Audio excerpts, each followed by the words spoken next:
afternoon, and welcome to our Glendale City Council workshop. This meeting is for council members to review and discuss important issues, projects, and future council meeting agenda items. It's a work-study session only and allows the council to hear input from city staff. No action will be taken at this workshop, and there will not be an opportunity for public comment. This meeting is streaming live on Glendale's Facebook and YouTube pages and the city's cable television station, Glendale Channel 11.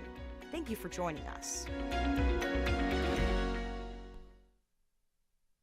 All right, well, good afternoon. Perfect timing. Welcome to Glendale City Council Workshop Session, August 22nd, 2023. This meeting is called to order. I will not do an attendance roll call. It appears everybody is present. If you would take note of that. With that, Ms. Bauer, if you'll introduce item number 1 for us. Presentation regarding the Unified Development Code. Well, good afternoon, Mayor and members of the council. We have 4 items on today's workshop agenda. The first one is going to be led by Tabitha Perry, and she'll be joined by Matthew Klezeko with Michael Baker International. Tabitha? Thank you. Thank you, Mr. Phelps. Good afternoon, Mayor and Council. As previously been stated, we come before you right now to kind of give you an update on 4 remaining topics in the proposed draft UDC. Within this presentation, some of the information will be informational, and there's other components of the presentation that we will be looking for council to provide a consensus on. With that, I'll turn it over to Matt. Thank you, Tabitha. Good to be before you, Mayor and Council. Just for clarity, as you can see on the screen, the 4 topics that we wanted to give a little update on this afternoon, we will be talking about group homes and specifically looking for consensus on how these will be regulated. From there, we'll get into neighborhood notification requirements, and this will be more of an informational topic with some consensus on some adjustments to the distance or noticing process. We have recreational adult use marijuana establishments that will also be informational with consensus on possible modification regarding child care centers. And then last, we'll close with decision-making authority and interpretations, where again, this will be more informational, but a minor discussion on appeals going to the City Council. So just jumping right into it in terms of getting into group homes. Very robust topic, but one that I know Council has been briefed before in previous conversations relative to this UDC, as well as other topics in terms of enforcement with other departments of the city. So I'm not going to go through this slide and the following slide in great detail. This context is here simply for reference if through our conversation we do need to come back to it. But the primary takeaway on this slide and the following slide is that currently the City of Glendale zoning code, as a reminder, deals with group homes all as one type. However, we understand based on federal laws or the Fair Housing Act or even state laws that certain classes of people do have specific protections, i.e. those with a disability. However, some class of people, those without a disability, for example, are not afforded the same protections under federal or state law. Thus, the takeaway here is that we can regulate group homes in different ways for different types of group homes. And so that is the primary aspect that we wanted to focus our conversation on this afternoon, is what you see on the slide here. The primary takeaway is we're proposing to regulate group homes through 3 types of group homes. Those are captured on the screen below the red line there. But before I get into those, the first thing that I would want to pause on is above the red line, and specifically, in order to manage group homes, we have to set a definition to identify how we're going to relate what a family is within the context of applying it to a single-family residence. So you can see above the red line, the first focus we worked on is defining what a family is, and thus what would be allowed by right in any zoning district that allowed a single-family residential dwelling.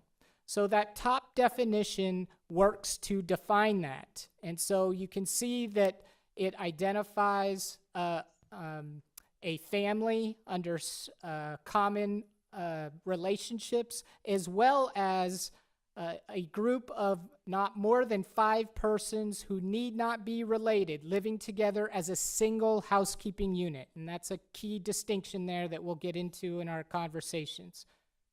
However, there's also provision in there to respond to state statute to consider homes of 6 or fewer persons who require special care because of developmental disabilities would also fall under this definition.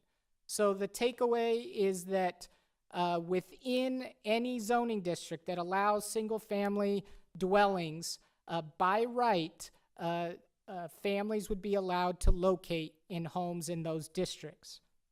When we go below the red line is where we start to look at situations that we have more ability to provide regulation and control within the city. So what we're proposing within those 3 types is first looking at a residential care home. Those are homes that would accommodate 7 to 10 adults or minors with developmental or physical disabilities. Those include any type of group home that would be licensed by the state, such as an assisted living home or sober living homes. That is key also, because sober living homes, which are specifically defined by statute, federal law has also recognized recovery as a disability, and thus sober living homes would be protected under that Fair Housing Act. So within that residential care home, 7 to 10 adults, they would not be considered a halfway or correctional facility or a sex offender transitional facility. Those types of group homes are for individuals without a disability and thus are not protected under federal law. So when we go down the slide, you can see the last type there is group care facility. So those are for group homes that are not protected under federal law, and thus we can be more rigorous in terms of how we regulate them. So you can see that, I won't read it word for word, but the broad definition looks at a residential home for 2 or more unrelated individuals under supervised care and/or treatment, including but not limited to those that have been placed by court order. So those, in essence, any group home that doesn't fall under a residential care home, 7 to 10, or a residential care center, which would be for 11 or more, would fall under a group care facility. And so those do include halfway correctional or sex offender transitional facilities and shelter care facilities. So within all of those definitions, right, we've now established the type of group homes and what is allowed by right. We also then start to look at how do we regulate these homes. And so you can see that while we have to afford specific provisions to those protected classes that under the Fair Housing Act have a disability, courts have ruled that cities are able to apply limited restrictions on those to avoid overconcentration of such a use within a neighborhood. Yeah, And so, Hold 1 second. Yes. Did you want to ask now, or do you want to wait Well, till I he's want to, done? before we move on Sure. from the 2 residential care home and the group home, because we're moving beyond that, I did want to ask, thank you, Mayor, is, so the residential care home where it says, the very last line, or developmental, or who are minors without disabilities. And then down below, it says, it talks about by court order. So would this be, so I just want to make sure I understand the distinction. So if you're a minor without a disability and you're in this type of setting, I mean, I can't think of a situation where that wouldn't be happening without a court order. I guess we would be looking at it as a foster home in that particular condition. We were considering them to have accepting them within that residential care home definition. Should it- Whereas one that would be if it's minors that have been convicted of a certain type of offense and are being by court order placed in a home for a specific reason, then that would fall within that group Okay, care so facility. thank you. So what I'm thinking though is that just to be clear, because there are, I mean, how we got here, at least with the sober living homes, is because sometimes there wasn't quite enough clarity as far as what the rules are. So if that first one, if it should say, I think anyway, it should say, or who are minors without disabilities and without a court order. So it's clear that if they have a court order, then they fall clearly under the other category. That's my opinion anyway. Thank you. Mr. Milner? I'm going to wait until he goes through the Okay. regulations. All right, go ahead, sir. Okay, well, thank you for that Yeah, hold on. feedback. As long as we've, yes, reached a pause. Above the red line, under the definition of single-family residence by right, there's the two paragraphs, and one says not more than 5 persons, and the other says 6 or fewer. So not more than 5 would be 5 or fewer, not more than 6 would be 6 or fewer. Why do we have a difference of 1 in there? If I'm reading it correctly, we have a difference of 1. Is that, Yeah, does great. it add to confusion, or is there a technical reason for that? So there is a technical reason for that. It's a very good question. What we run into in that particular instance is the building code. The building code looks at group homes as 5 or less. And so we try to align with the building code because that has some specific conditions relative to regulating single-family homes. However, state law then comes in and makes a specific requirement that homes for those with a disability of 6 or fewer should be viewed as a single-family residence. And so we're trying to avoid increasing that number even by 1 more than we need to. Okay, I'll have to, so that's a policy decision of whether or not we want to avoid increasing that number by 1. That's true, yes. Yeah. That if we wanted to just make it universal at 6, that would not run afoul, I guess, of Yeah. the building code. I am open to considering aligning those to the same number for simplicity's sake, as long as it doesn't create more problems than it would solve. I mean, if 5 was picked by the building code as an arbitrary number, you know, it could have been 6, but they picked 5, then I don't know.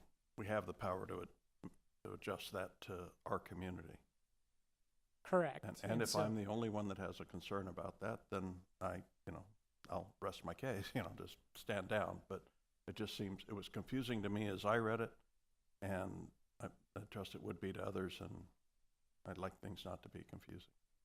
Yes, Thank it certainly is a complicated topic and one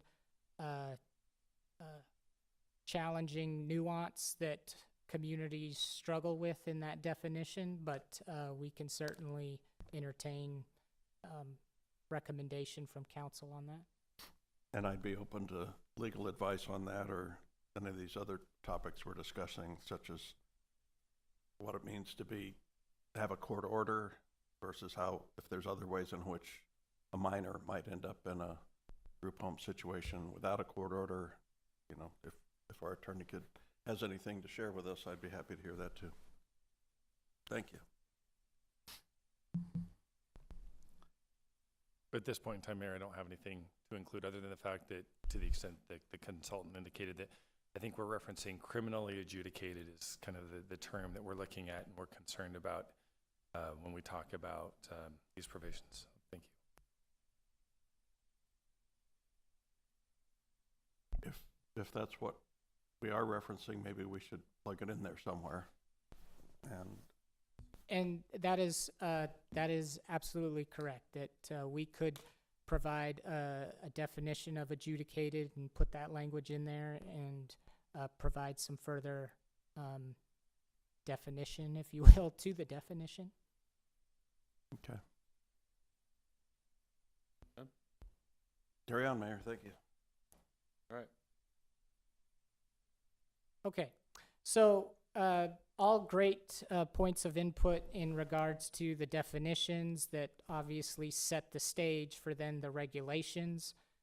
So I think you can generally get the synopsis of the slide in terms of relative to residential care homes for 7 to 10. Those obviously would be smaller than a residential care center.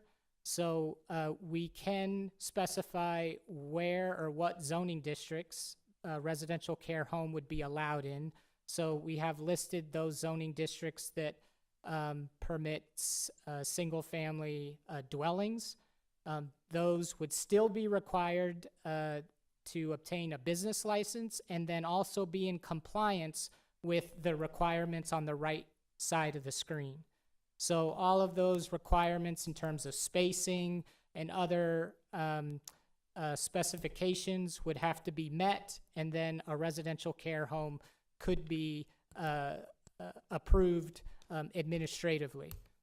And again, that is to align with court rulings that have said cities can limit or guide placement of these homes in their communities, but it has to be to the minimum amount or means necessary. So when we look at residential care centers, those would be a higher number, obviously, and thus they're identified in our multiple residence districts. Same rules apply in terms of requiring a business license and meeting the regulations associated with the list on the screen. And then relative to group care facilities, because that is not protected, we can regulate those more stringently, and thus we've identified a limited number of zoning districts that those are allowed in.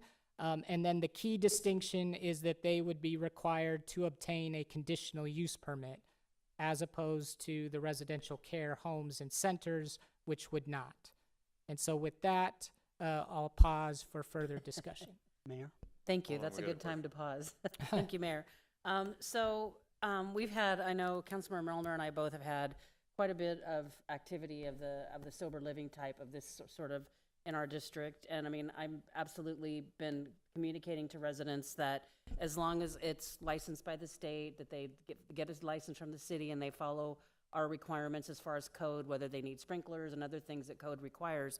But what DHS requires, and Mr. St. John and I had a discussion about this just yesterday, DHS clearly requires a neighborhood notification of who the responsible party would be and how to contact that responsible party for that residence. That's in DHS's guidelines for sober living homes. So I feel like that, and I mean, I don't know what we would want to call that, but I think we should at least be requiring in our city requirements, the same thing DHS is requiring, is that the neighbors need to know who is the responsible party for that residence and how to get in touch with that person if there are issues with the home.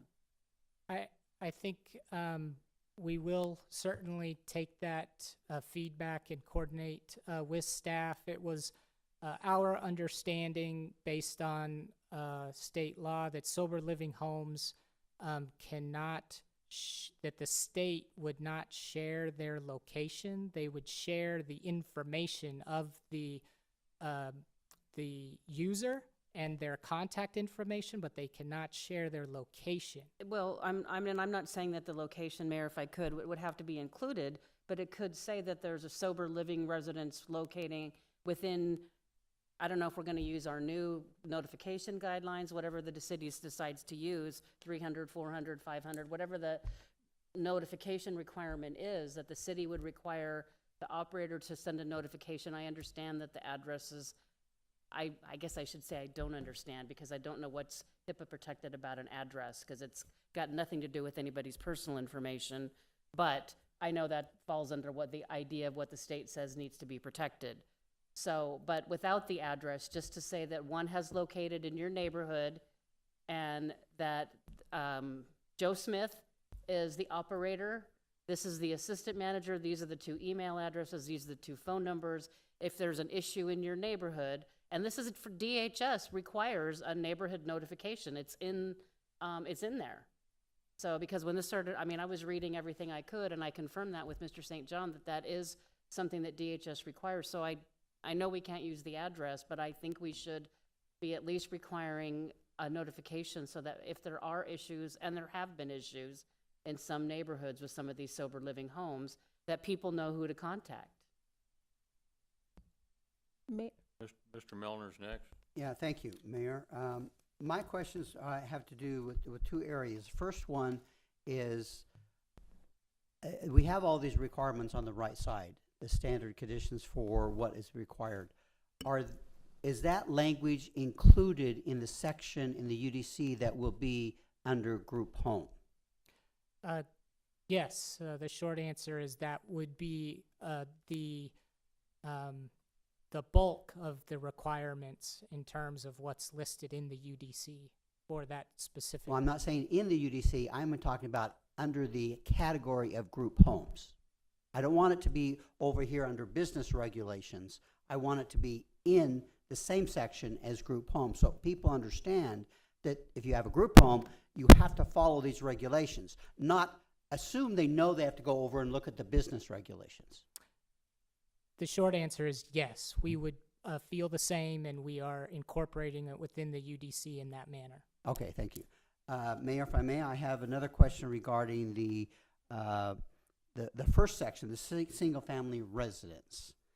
Are you telling us that there is absolutely zero control or regulation we can have over single-family residence, the first category that you discussed today? So because of rulings that have been have occurred across the country and under this condition, we have to show that we are being consistent and universal with how we are treating potential residents within the city of Glendale. And so within that, we have to establish a baseline of what is allowed in a single-family residence. And so the long way around is with some very limited conditions, if you're a family, any size, we would have no regulations on you. If you're 5 individuals, you own a house and you go get 4 roommates and you all function as a housekeeping unit and you are not under supervised care and or treatment like the group care facility definition is, then there would be no regulations on those. But if you are under a supervised care, our approach in this context is viewing those types of homes as not being a family or acting as a single housekeeping unit because you're under supervised care. And therefore, we would be regulating those from 2 or more. So that doesn't fall under that by right condition. So in almost all instances, yes, we would be following that 5 persons or less, but in a group care facility scenario, we would not, if that answers your question. I'm going to bring out the elephant in the room, which is sober living homes. I have a operator that has 5 people in his home. Where does that fall? in this, in this description. So that would fall under the single-family residence by right. And No. would we be able to require a business license and these other requirements that we're requiring for the other homes? I believe, and I would have to double check, but I believe we could still require a business license because they are viewed as not a typical typical family structure, but we would not be applying all of the regulations associated with those. What other regulations are you talking about? The The ones on the right spacing, side? the spacing and the other requirements. So where do we state that they would be? I don't see that anywhere where that particular category would be required to have a business license. I don't see how you're categorizing that within that. You just stated it, but I don't see that in your wording here. Yeah, we tried to condense, a long section of the code into a couple slides. So we would be providing additional clarifications within the UDC itself, and we'll make sure to provide that clarification, but you are correct that it's not Okay. presented on the slides. Okay, Mayor, just one more comment on that, if I may. The sober living home is really where we've been having our issues. It's not all the other types of homes that I'm aware of, even though occasionally we may get a complaint about one. I just want to make sure that we can stop what has been going on in our community and communities throughout the entire county, where operators are coming in and going under the radar and getting, and now maybe under 5 people, that we can stop that from happening, these illegal sober living homes. Understood. Yes, that's our goal as well. We just are challenged with obviously wanting to minimize any risk Okay, thank you. imposed on the city. Turn your mic on.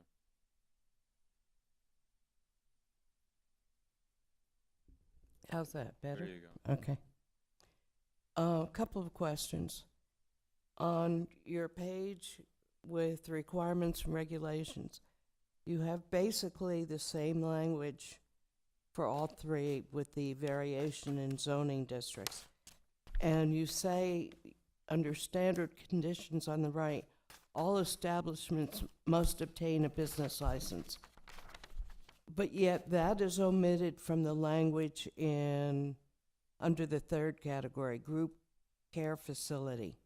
Why would you not reflect the same thing in each paragraph for each category? Why would we not also specifically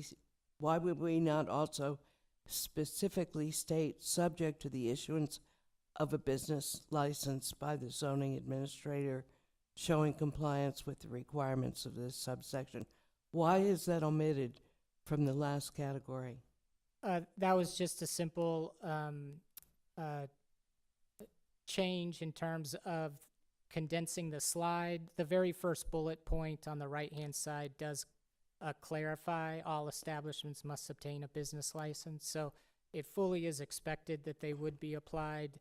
That language was just omitted for brevity in terms of the slide, but that would be clarified within the UDC. Well, in favor of longevity, I would like to see that incorporated so that all 3 reflect the same thing and there's no confusion for people.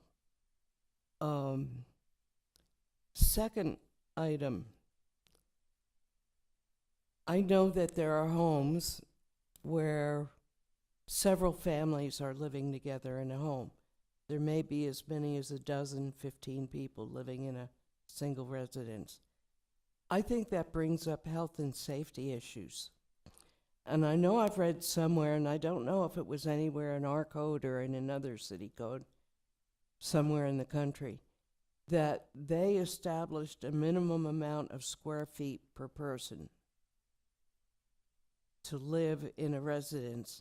Have we ever considered such a concept that in order to be livable, each person must have access to like 200 square feet or 100 square feet or whatever it is. Have we looked at that at all? Short answer is yes. The building code does provide some provisions relative to that, but more specifically, the sober living homes and the licensing process from the state has minimum requirements for space associated with the number of residents as well. So why can't, I mean, if it's a state regulation, why can't we mimic some of these state regulations specifically in our own code to reflect, once again, that what the state expects, the city expects as well? I really think that in terms of health and safety, that's an important concept to consider. Lastly, this whole idea of notification. I don't know the number of times that I've gotten calls from people who learn that a group home is coming to their neighborhood. They learn through happenstance. I would like to see, if it doesn't raise everyone's blood pressure, some kind of simple notification process to a neighborhood.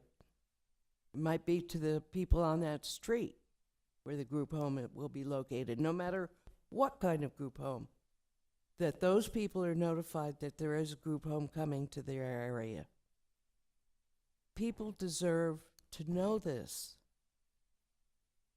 And yet we don't make any provision to be as transparent as possible and let them know when unusual uses are coming to their neighborhood.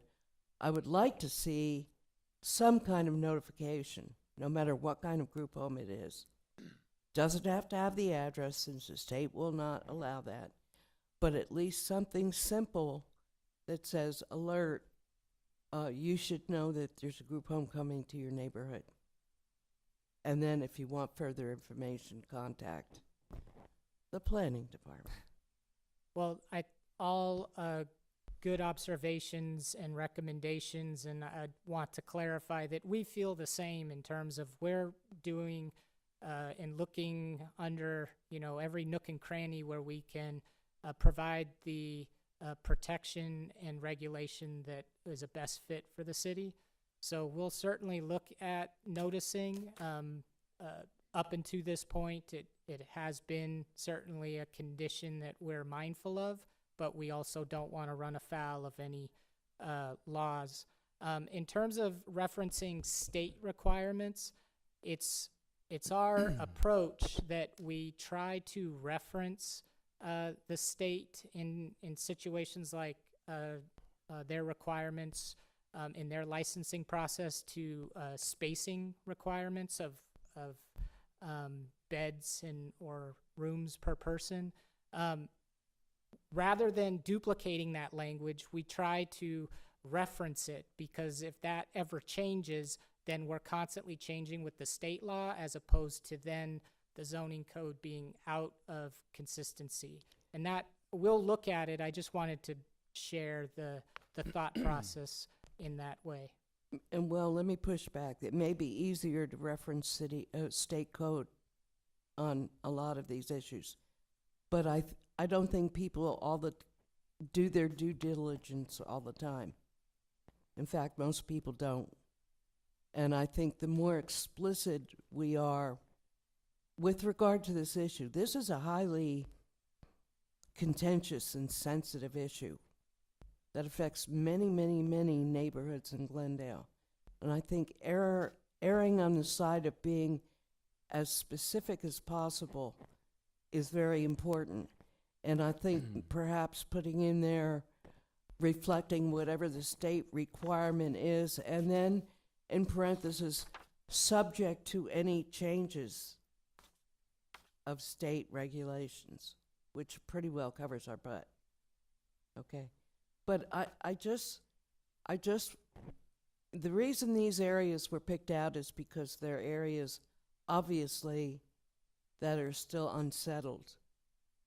And so the more we can do to clarify and have all the information, as Councilmember Malnar said, in one place. So that people don't have to hop through the book, because they won't hop through the book. Not Right? this book. You know no. that. So we need to condense, not condense, that's the wrong word. I don't want you to condense necessarily, but we need to make sure that all the relevant information is posted in one place so that people don't have the excuse of saying, well, I didn't know there was another regulation, I never saw that. We just, I mean, as I said, these areas are highly contentious and need as much clarification and explanation for the average person as possible. Thank you. I've got a question, and then I'm going to go to Councilmember Tomachoff and then Councilmember Aldama. You said that we're not allowed to identify the particular house, and we have a certain amount of feet that we have to notify the neighborhood in. And so if the neighbors know somebody's in the area, they don't know whether that house is one of those houses or not, correct? But what is the regulation as far as how many houses in close proximity? And so that is the one area that I know from experience that HUD and the Department of Justice look very closely at in terms of the spacing requirements.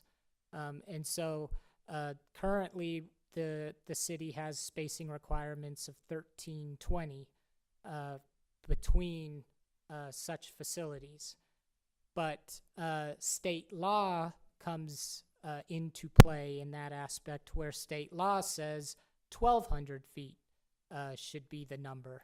And so as the screen shows, we are recommending to align with state law in that capacity, and so preserving that spacing of them at 1,200 feet. But the HUD and Department of Justice do want to, or do look at that number to ensure that it's not being used to regulate them out of your community. That's a way to say Okay, it. well, so my question, and I'm always thinking extremes, what would prevent 4 homes going in say a square pattern, 600 feet in any direction from each other, but a neighbor in the middle of those 4 homes having a problem with one? They call up and complain about what they believe is a home. Now they're identifying potentially 4 different people as the problem when it's actually only one. So, I mean, I can see how this could be problematic. It's a very complicated topic, and one that keeps the HUD and Department of Justice very busy in terms of regulating and looking at communities. So we are trying to address those situations as best we can with the requirements that have been set before us. But that is a scenario that could happen in terms of if they were all located 1,200 feet apart. But they wouldn't have to be 1,200, they could be 600 feet apart from each other, and effectively that's 1,200 feet, depending on which direction you're going. That's all I'm saying. That's fine. You answered my question that we're sort of limited by county and state and Fed. I mean, that's where we're at.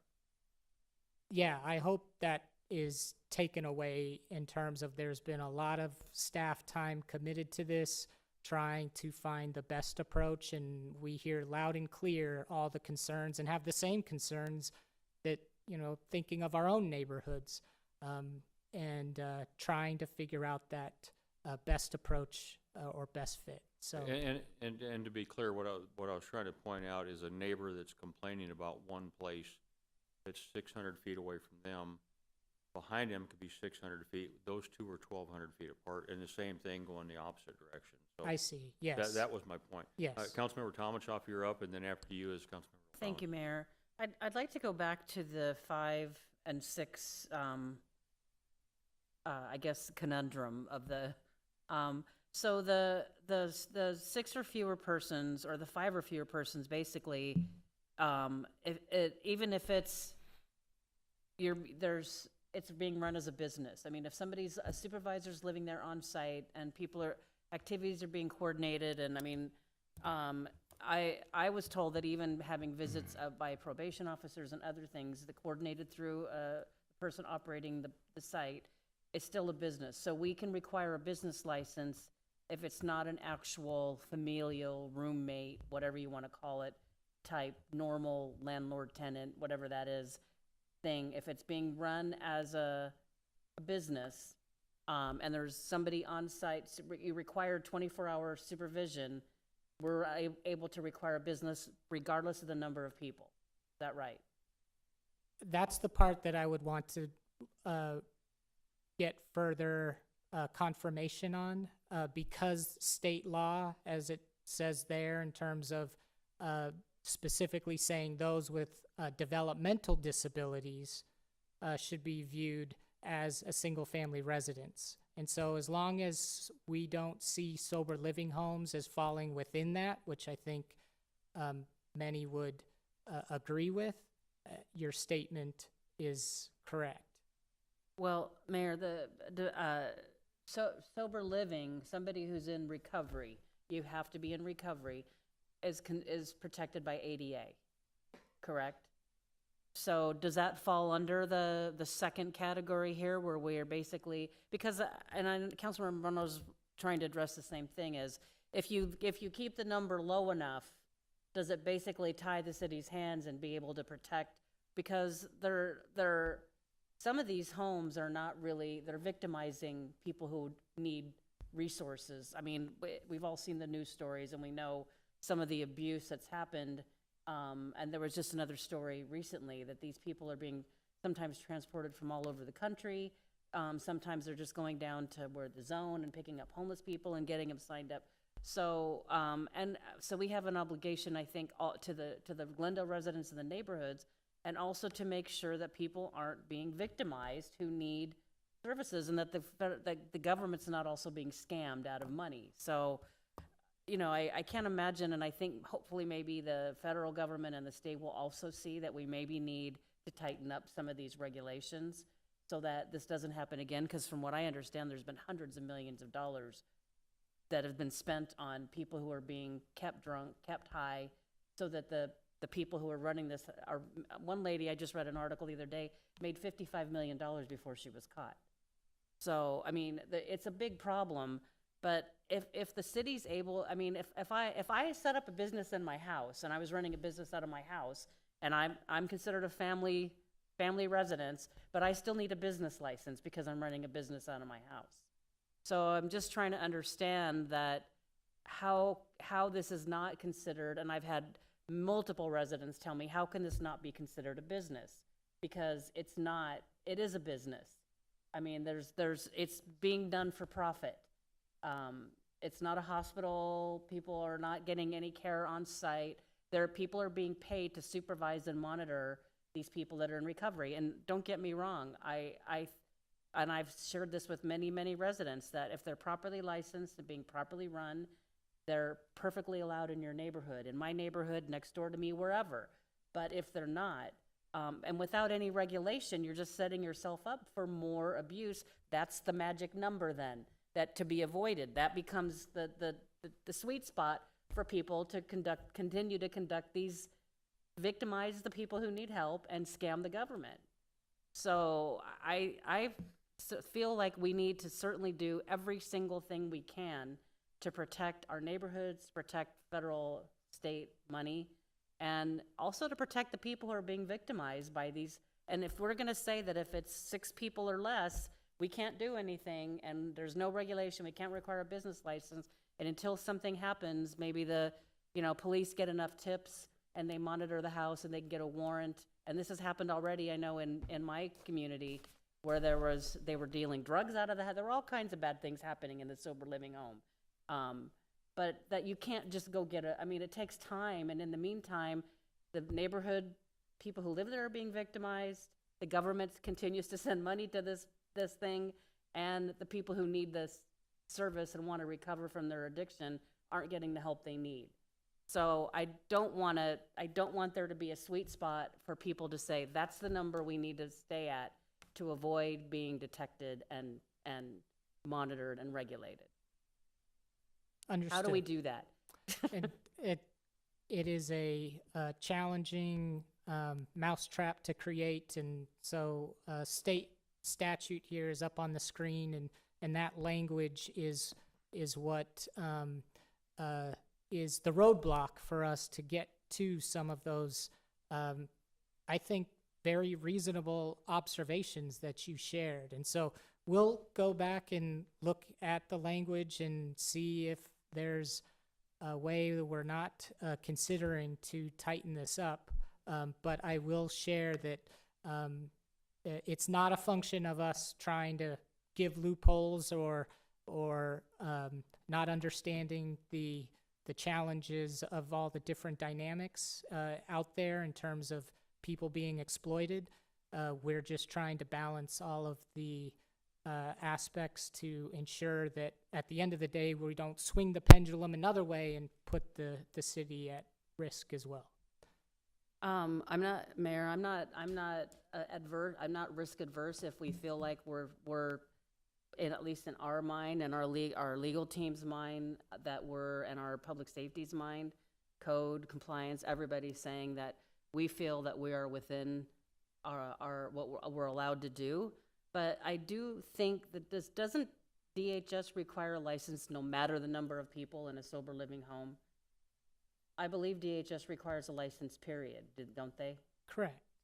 So DHS's own regulations require neighborhood notification, and not with the address, but you could just say you're being notified because you're within 350 feet of a sober living residence that's moved into your neighborhood. These are the people to contact. If can't not, and just like you would tell people. I mean, it wouldn't be like a regular zoning case where you say, here's the property, here's what they want. You would just say you're being notified because you're within whatever the notification area is of this thing, and this is who you contact, because DHS does require it. So if they're required to be licensed by DHS, somebody needs to, and DHS isn't doing it. I mean, no offense to DHS, but they've got a lot of mopping up to do already of how this has really gotten kind of out of control. But to notify, it's their own regulation that the neighborhood, there needs to be a neighborhood liaison, and people need to be told who that is. Whether if they want to just hold a meeting, I don't care if they want to do it that way and just say, this is the neighborhood meeting, come to this meeting. You can meet the people who are responsible. They'll tell you whatever they want to tell them about it. But this, stealth operation is actually against what DHS outlines on their website for sober living homes. Yes, understood. We will follow up Okay. based on the feedback provided. Thank you. With regard to the neighborhood notification, obviously regulations happen because of bad actors, and we have our share of bad actors. There's some out there that are probably following the rules, and nobody knows where they are because they're following the rules and doing the right thing and following the regulations that the state has. However, my concern with the neighborhood notification, I'd like to have one, is that the frequency of it. So if you're going to give one time, 2 years from now, people are going to forget about it. And so is there a way that we can do a notification? I don't know how frequent we do it, but give the vicinity within the neighborhood, not the address. 1. 2, is there a web page we can dedicate on the city's website that we can communicate that to our citizens and say, here's where you go to find out if you're near a sober living home. That's good for people to know who are potential home buyers and those who are renting and those who already live there. And so can we do that? Is that possible?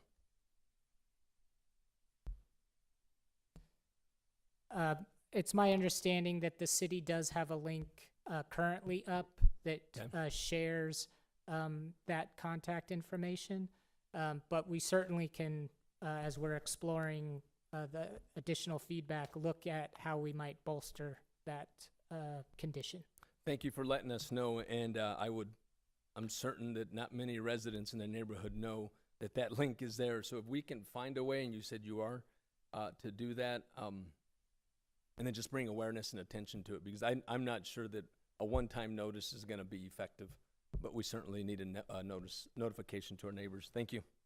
I've got one question, then I think we're gonna need to wrap this up. But why was the city not able to come up with something, like OfferUp has, where somebody's selling something and it gives a dot, not exactly, but in an area, a rough area? Why couldn't we have something like that that says in this area there is one of these homes, without actually putting an address down, so anybody has access to go to the computer, look it up and say, okay, I live in this area, there's somebody in this area. I don't know where it's at, but I know there's someone in this area. I mean, wouldn't that be a pretty simple way of doing it without, seems like it'd be really simple. I think you're tracking in the same train of thought in terms of Tabitha and I just chatting here, that's something we would explore. There's just some logistics in terms of what information and when it would be available to us, but that would be one approach that I think is something we would want to explore. Because then anybody in the city always has the availability to go to the computer and say, oh, this is not there anymore, so they must have moved out, or, wow, I didn't see that last time I looked. So it just seemed, at least they're aware.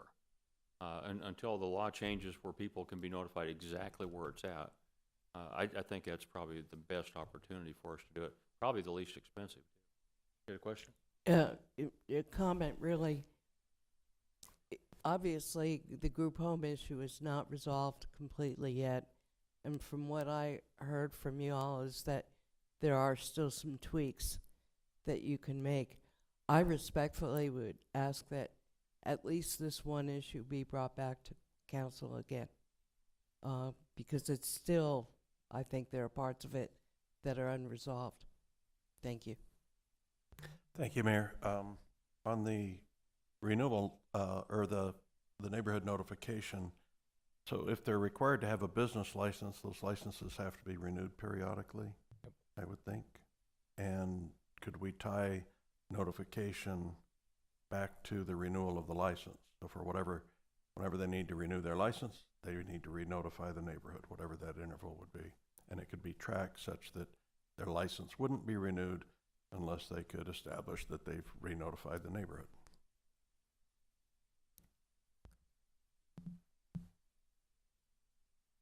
Mayor, Councilmember Turner, once again, that's a great suggestion. We just need to get back with our IT department to see what the alternatives are that we can explore, and then evaluate any state regulations or laws to make sure that we're in compliance as well, and then we can report back to council. Okay, you got more to cover here? Not on group homes. We can go to the next topic. Okay. All right, go ahead. Mayor, did we need any kind of consensus on that item? I think we have a consensus.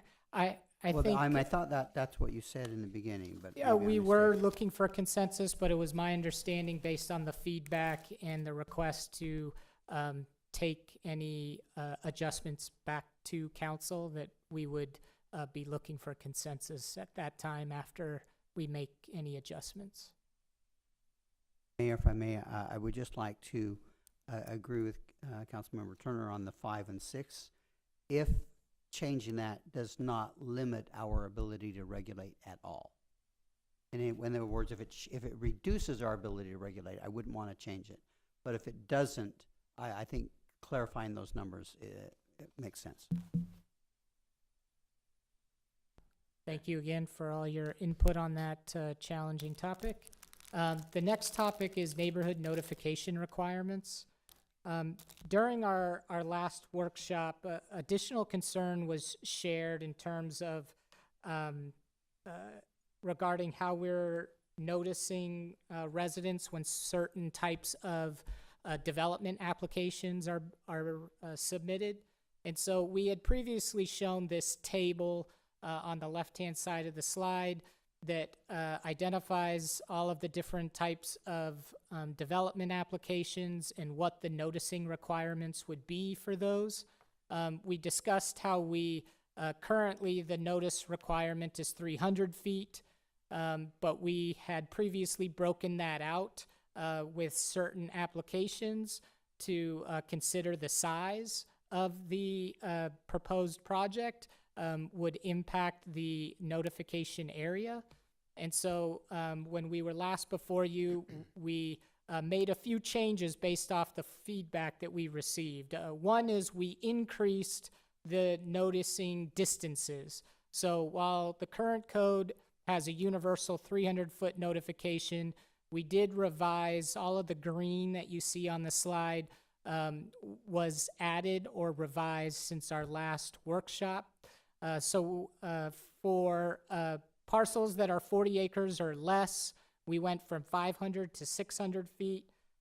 For parcels that are greater than 40 acres up to 120 acres, we went from 700 feet to 900 feet, and those over 120 acres, we went from 900 feet to 1,200 feet.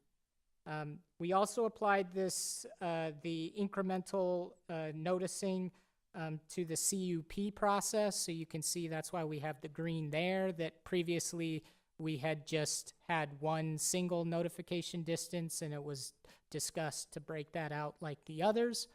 And then last, we also made or expanded those notification requirements that are on the right-hand side of the screen that we received the consensus that those were acceptable in terms of under certain types of zoning applications. We would even increase that notification distance by 30%. And we'd also be looking at enhancing the site posting of the property, the physical posting of it as well. But one of the other things, in addition to those requirements that I think staff did a fantastic job of working on, is a more enhanced notification process for residents. And so this graphic was created to convey that. So what this graphic is showing is a black subject parcel in the middle there. And so within a specific application, notification letters would be mailed out to all parcels within the required notification area. So in this example, the notification required area was 600 feet. So that distance, all those parcels would be notified with all the information in terms of the project, public hearings, and the like. Depending on that type of project, that 600 feet might be expanded, that 30% that we previously discussed. And then from there, the graphic shows outside of that dark pink, if you will, a lighter pink area, and that is outlined, and that identifies the plats or the recorded plats that are associated with any of the parcels that fall in that 600-foot notification area. So the parcels within the required notification area would get a notice throughout the review and decision process. Those in the light pink area, which would fall within the plats that are associated with it, they would be asked in the first notice that if you want to be informed for future notifications on this project, here is a QR code or a process that you can opt into being notified throughout the rest of the process. And so this way, we're trying to respond to feedback about expanding the notification area in a manner that aligns with the understanding that subdivisions and neighborhoods are different sizes and have different numbers of lots. And so I thought this was a very creative and thoughtful way of expanding that and responding that staff put together. So with that, I'll pause for comments. Mayor. Good. I want to thank staff, thank Tabitha and the planning department for, as you said, the creativity in coming up with a solution. I assume the other council members, as well as myself, have from time to time gotten emails or calls from, just take that black line, somebody who lives just outside that black line, who has called and said, but I didn't know this was coming, just because they were 10 feet outside the area. So I think this is a wonderful opportunity to expand notification and to let adjacent neighborhoods know of pending projects that are coming to their area. And I thank you for all the work that you've done on this. I appreciate it. Thank you, Mayor. I just want to clarify, first of all, it's 600 feet in every direction, north, south, east, west, right? Because I was just a little confused by the shape on the slide, because it should be a circle probably, not a, whatever you call that. But do you measure from, let's say, in this example, from the very north point that borders Cardinals Way, do you measure from there 600 feet north, or do you measure from the middle of the site 600 feet, or where do you start and stop with the 600 feet? Mayor, council, we measure from the property line. From the subject property, we measure in each direction from the property line to get to the radius of 600 feet. Okay, in every direction. Mayor, council, that's correct. Okay, thank you.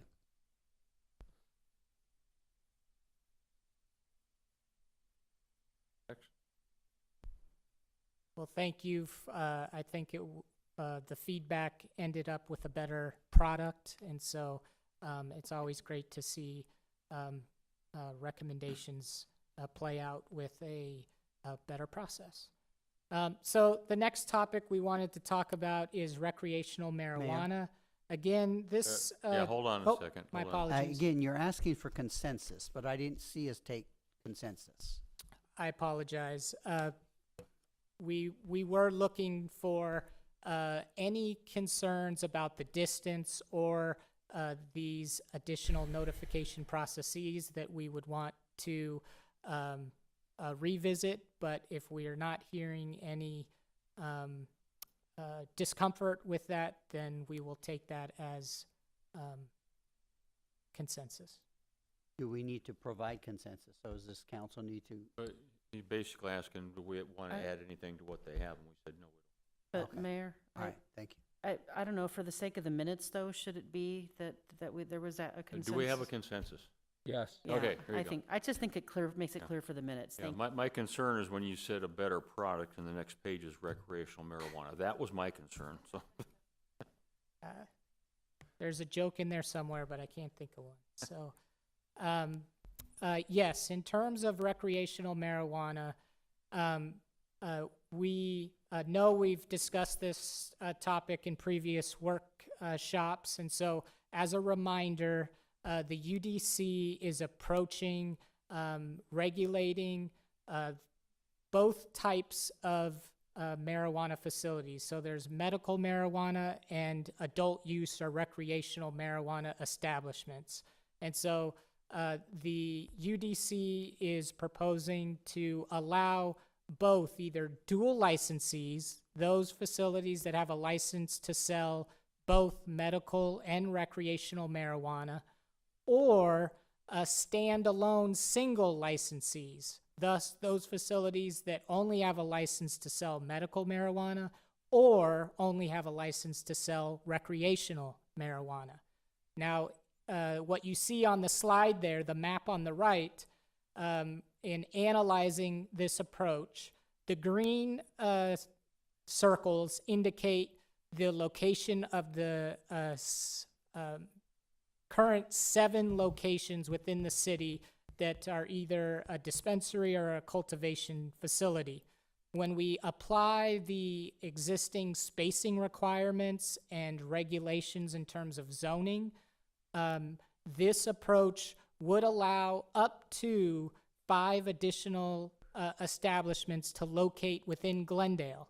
However, that would be subject to the state releasing more licenses first. So those licenses are provided, one license per every 10 pharmacies within this active pharmacies within the state. So at any given point, most licenses are spoken for because the number of pharmacies doesn't drastically fluctuate within the state. Now, the second part of that is even if a license obviously is provided, then it would still be dependent on that licensee to locate in Glendale. It doesn't automatically mean that if the state provides a license that that licensee would be looking to locate in Glendale. So the comment would be that this approach at the UDC could increase the number up to 5, but that wouldn't be something that would occur overnight, if you will. Now, I think I'll jump to the next slide just to put it all in context and then open it up for conversation. The aspect that we were looking for clarification on is there was a question asked about when we're looking at the spacing requirements, the language on the second bullet there speaks to distances from schools and other medical or recreational marijuana facilities. And so in terms of adding a child care center to that definition, and you can see the definition of child care center at on the second bullet point, if we were to include that additional change to the spacing requirements, you can see how the map changes from 5 potential locations to 1 potential location. Now, the last takeaway on this, and we can open it up for conversation, is that this map is a snapshot in time, right? That there are moving pieces in terms of if a licensee changes or if a school or other regulations change, some of those spacing requirements change. But for conversation purposes and analysis, this is where we're at. But within that, we'll pause there to see if there's questions or feedback. Mayor? Go ahead. Yeah, you said that the potential 5 more sites would only be available to new licenses, but someone could have an existing license now that they're have not put into use, correct? They could apply for one of these 5 locations? That is correct. Okay. If a license is applied to a location, if that location is not actively being used and they go through the process of changing that, they could change their license to Glendale. That is correct. Thank you.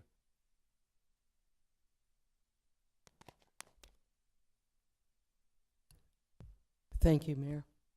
I like the idea of including a child care center and recognizing that as being prohibitive to increasing the number of facilities.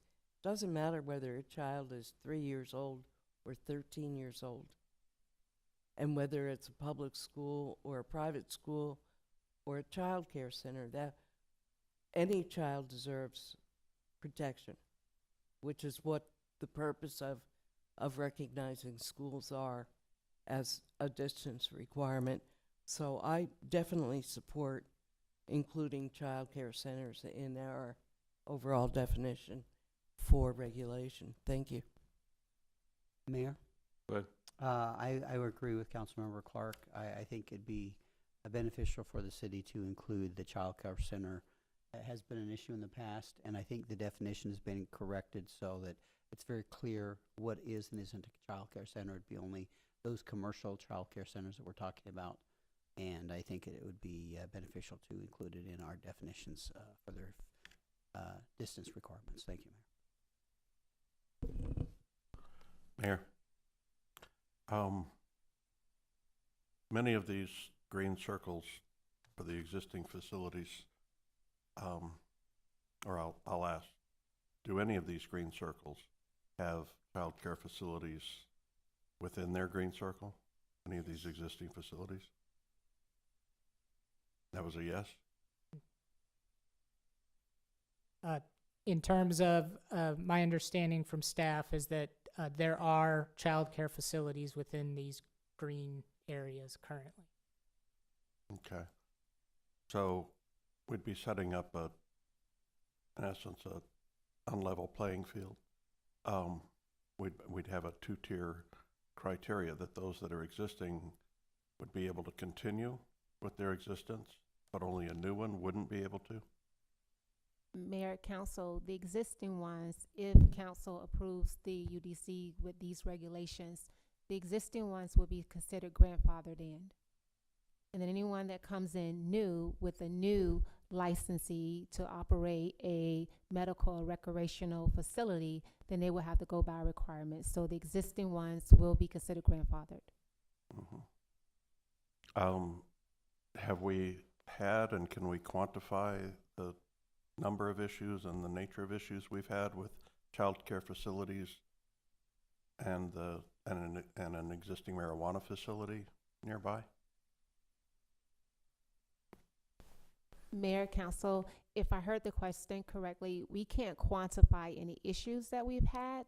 However, we do have the data that shows where child care facilities are located next to the existing ones. Okay, thank you. And Mayor, if I can continue. So, I mean, I can understand how maybe some residents are uncomfortable with the situation, but have we had any incidents that have risen to the level of needing police intervention, for instance? Mayor, council, not to my awareness, no, but I can't speak for the numbers of calls that PD may receive. Because I'm not aware of anything that's risen to the level of needing police intervention.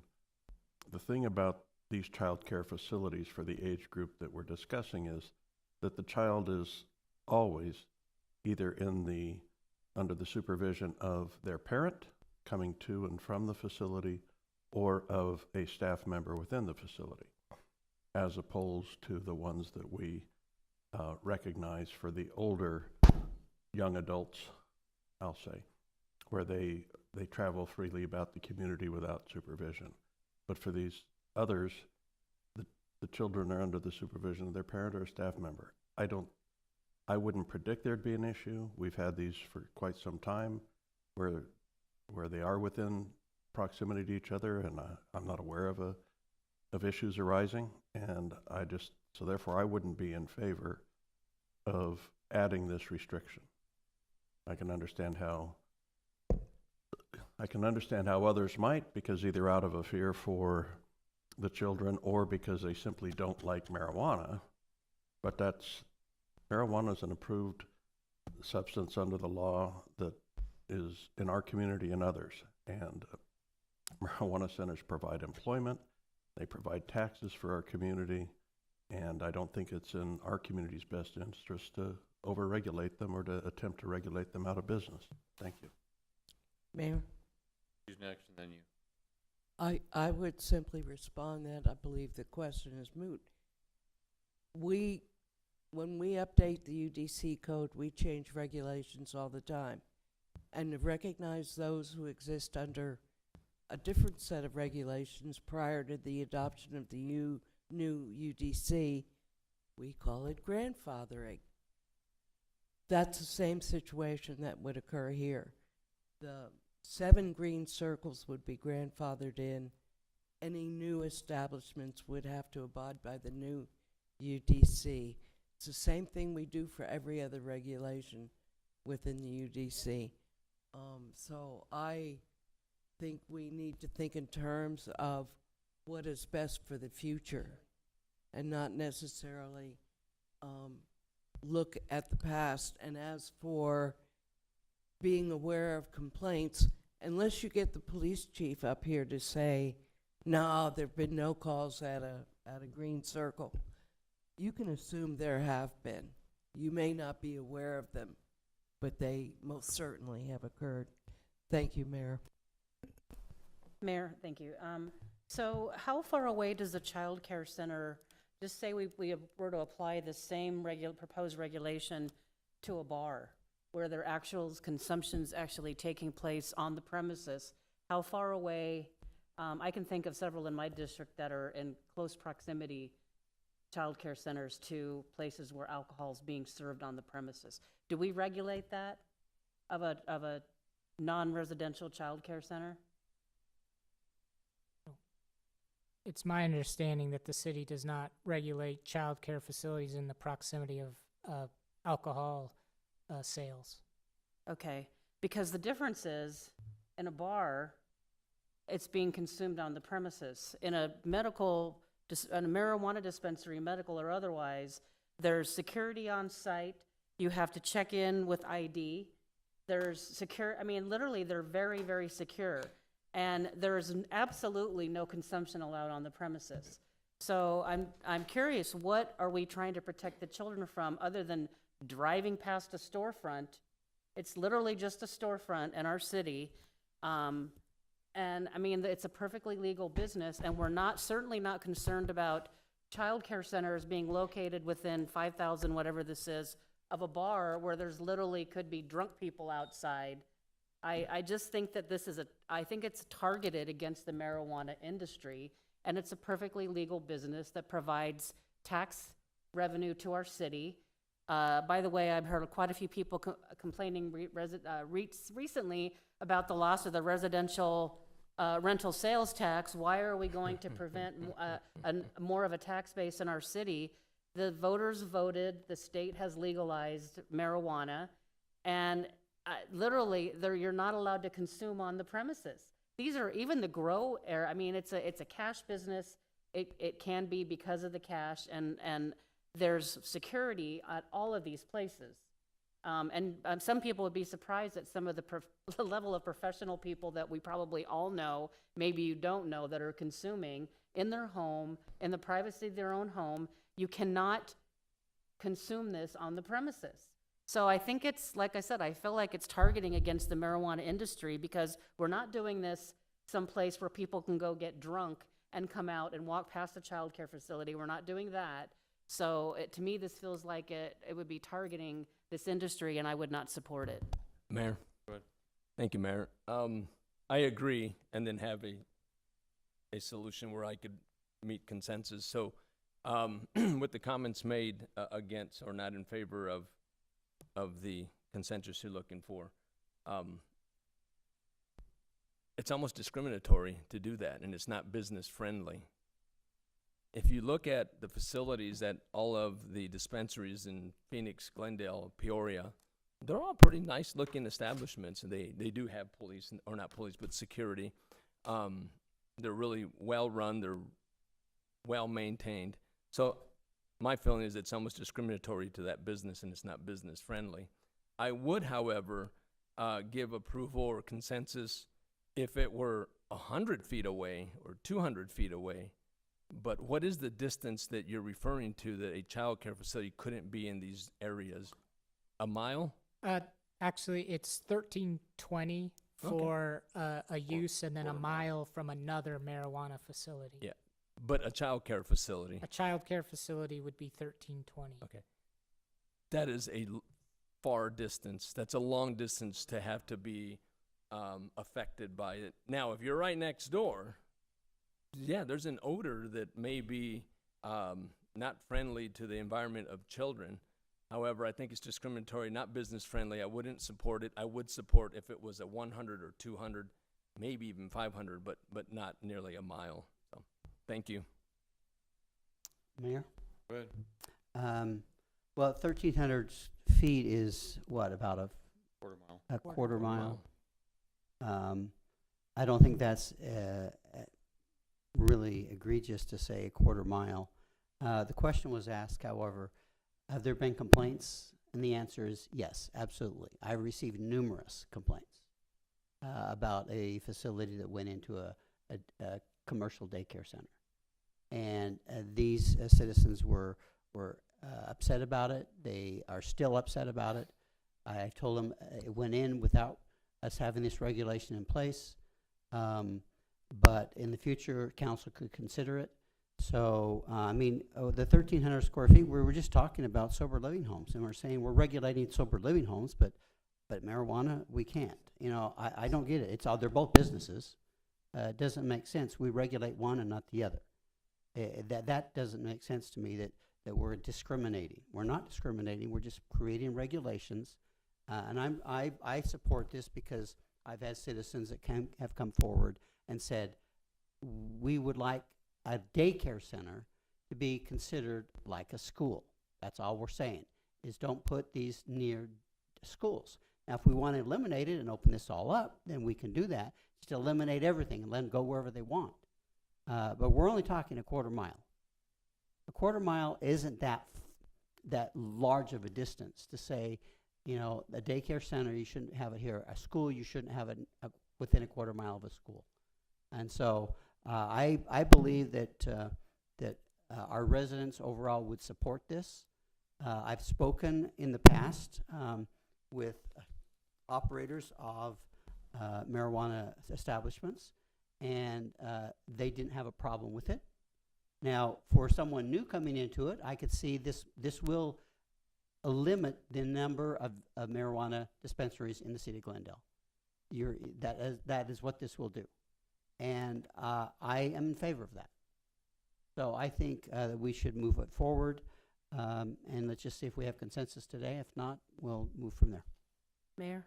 Go ahead. I don't know, Mr. St. John, I don't see the police chief in here, but I'm just curious, because when I think when we were thinking complaints, we were thinking, have there been disturbances where law enforcement was called out to any of the existing facilities, other than maybe a robbery or something, but an actual disturbance that occurred at any of these sites?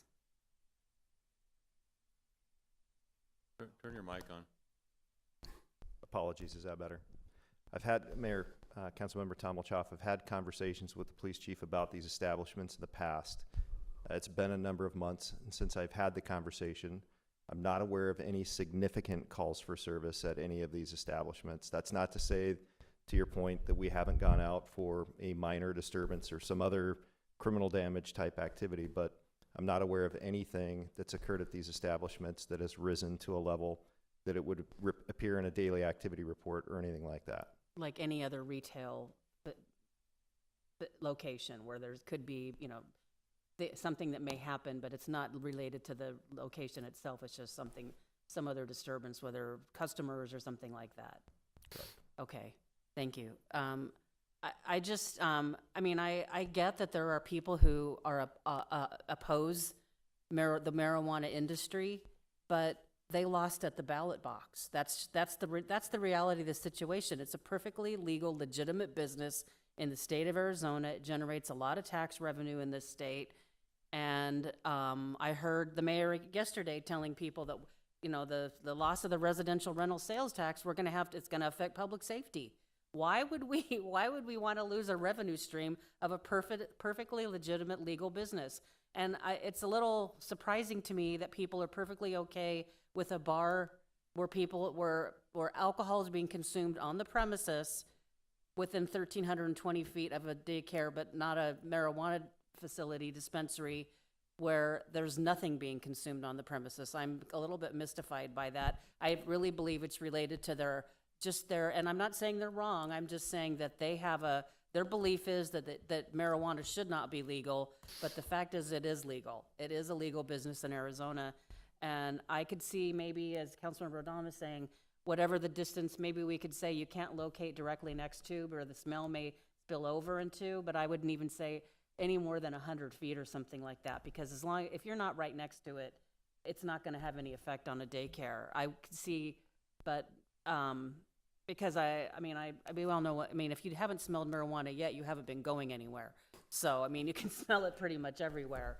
That the 1,320 feet, I do think that the word is discriminating against the marijuana business. I agree with that. I think it is. And like I said, I'm not saying that the people believe what they want to believe. There are people, I have friends that believe that marijuana should not be legal, but the fact is that it is legal. And I think we should welcome any legal business that pays taxes and follows the rules and doesn't create problems in our community. We should welcome them. Thank you. Mayor? Go ahead. Thank you. Yeah, I'm surprised by the comments of Councilmember Malnar. I didn't realize that today's exercise was to minimize or eliminate or disallow this business, this type of business in Glendale. Your comments were that the effect of such a regulation would prevent or reduce the amount of dispensaries. I didn't know that's what we were doing. Is that what we're doing? Or we're just trying to regulate and the notion is to protect children? We're not here to try to prevent others from bringing dispensaries. So I'm surprised by your comments. That is not what we're doing. If that's what we were doing, that needed to be agendized so we know exactly what we're voting on. But as far as I'm concerned, staff brought an idea to keep these dispensaries away from children care at 1,300 miles. I don't agree with that. I agree 100 to 200 feet because there is an odor. There is no environmental agencies out there. EPA has not come around and said these are very dangerous for your communities. It is a legal business, legit. But I'm surprised that a council member would say that the effect of that is to reduce them, and I want that. That is not what we're here. Is that what we were here for today? Was that your intent?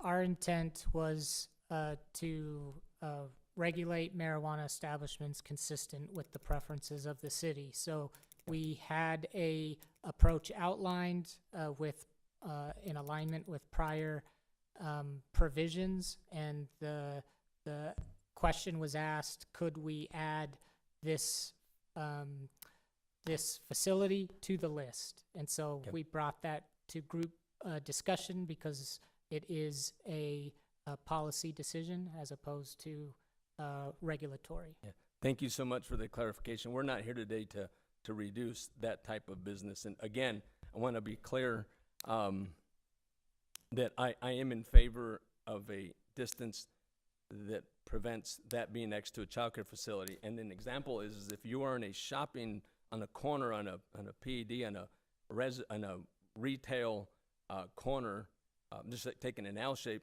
No, you shouldn't have daycare there. You shouldn't have a dispensary there. You can have a daycare, but not a dispensary. But a quarter mile away, it makes no sense whatsoever. So I don't know if Councilmember Malinar's example of the child care facility that was being, that the constituents were complaining about was in the same shopping mall. I would have an issue with that if it was 100 to 200 feet. So I hope we can get to some consensus, but not the quarter mile. Thank you. Mayor? No. Thank you, Mayor. Thank you, Vice Mayor. And I do believe that it's our responsibility to be responsive to our residents, but I think we all understand that one or two residents can, through their activity, can generate dozens or sometimes even hundreds of complaints about an issue that really isn't within scale of the issue itself. And so we have to use our judgment to determine whether receiving complaints of that nature, how much we need to weigh it. And it's possible that the council member that the district that the complaints would be coming from would weigh it heavier than others, but that's why there's 6 of us and a mayor.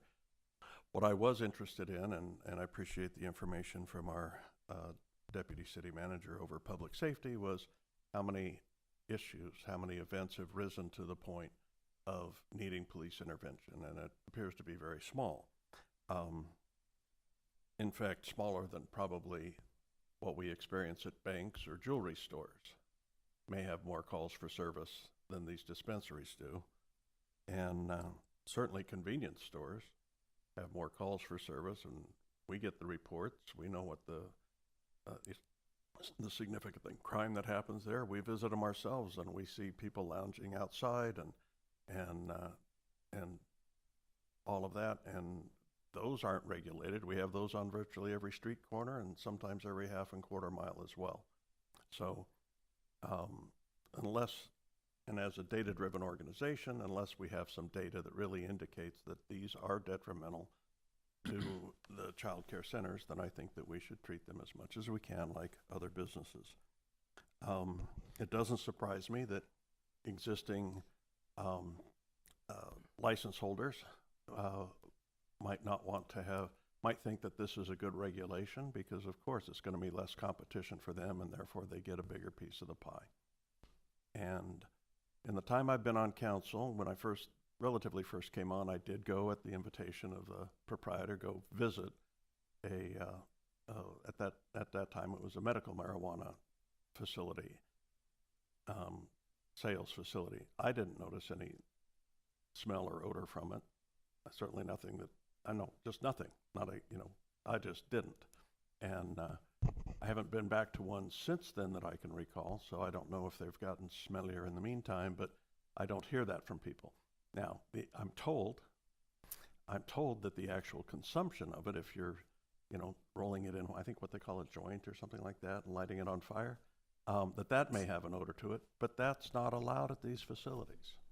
So I'm not even sure we need that 100 to 200 foot designation. So I think that this is actually just it's a red herring attempt to regulate an industry that maybe some residents, I'll just put it that way, some residents don't care for, but as Councilmember Tomachoff said, this was taken to the ballot, there was a public vote, and it was approved. And I don't see that there's been any consequence from that in the meantime that would cause me to say that these shouldn't belong in virtually any other location that legitimate business is allowed, equally legitimate business.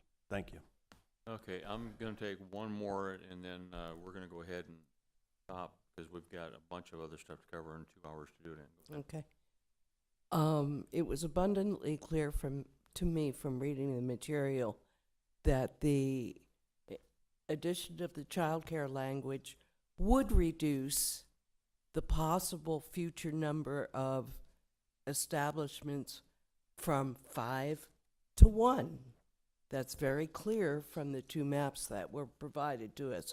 So, yes, we did know that if you adopted the child care center provision, it would reduce the number of permissible future licenses. I will say this too. I oppose marijuana. Yeah, it won at the ballot box, but correct me if I'm wrong, I believe it was a very narrow margin, if I remember correctly.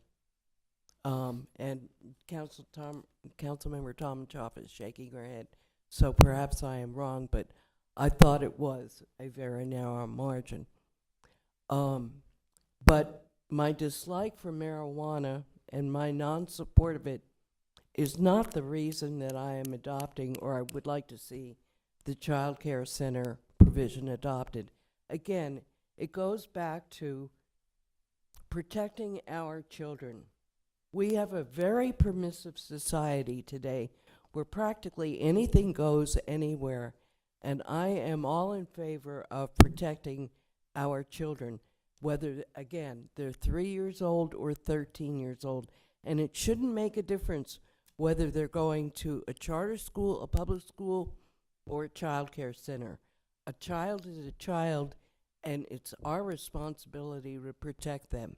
So, again, I would support the incorporation of the child care center provision. Thank you. Okay, we're gonna go ahead and see if there's a consensus on this UDC the way it's written. For No. consensus. Yes.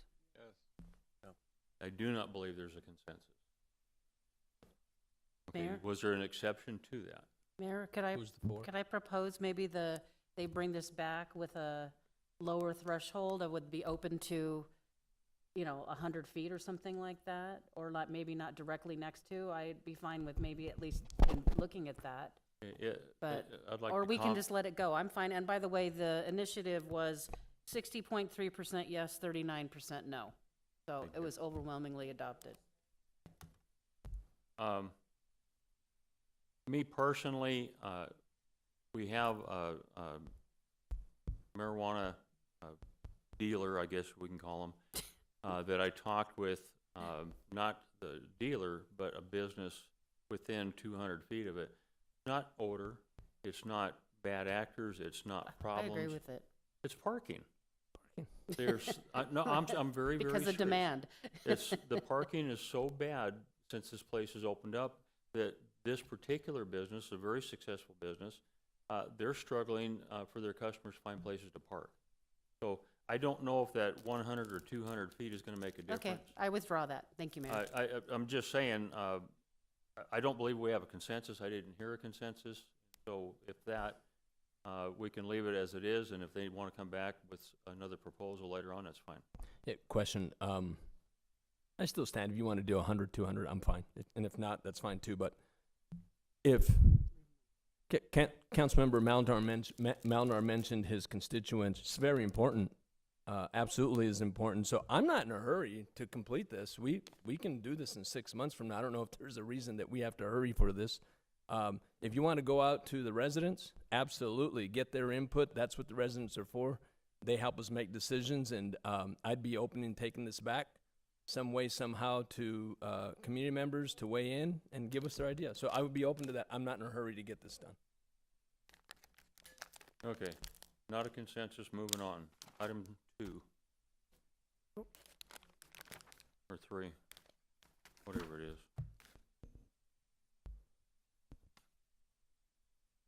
That'd be item number 3. We have one more. Do what? Oh, you had one more to go? I'll make this very quick, Mayor. Okay, I'm holding you to that. Okay. I will hopefully be as brief as possible. Just the last topic that we were asked to bring back is the decision-making authority and interpretations.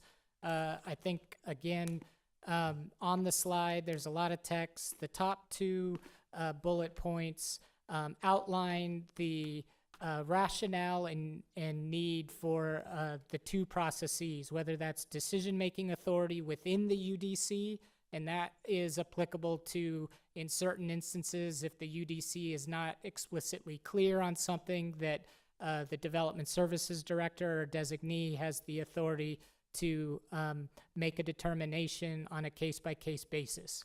An interpretation is slightly different in that it's addressing a situation where the zoning code might be silent, that there is not a clear indication of what was meant by language within the UDC. And thus, from time to time, interpretations are made in any community on every zoning code. The City of Glendale zoning code hasn't been updated since 1993. And so that does in itself present reasons for having more interpretations than you might see in other communities. Moving forward, with the notion of the UDC being updated, we would expect and hope that interpretations will be limited. Regardless, we collaborated with staff and have identified a more detailed interpretation reporting process to respond to council feedback of wanting to be informed of when those are being considered and what those entail. And so I won't read the bullet points associated with that, but I will skip to the end. The last bullet point is, as drafted, an appeal process was previously identified as the Board of Adjustment. The recommendation was suggested that actually make the appeal of an interpretation shall be heard by City Council. And so within this context, the ask was just if Council was in agreement with that slight change to the language that was previously reviewed.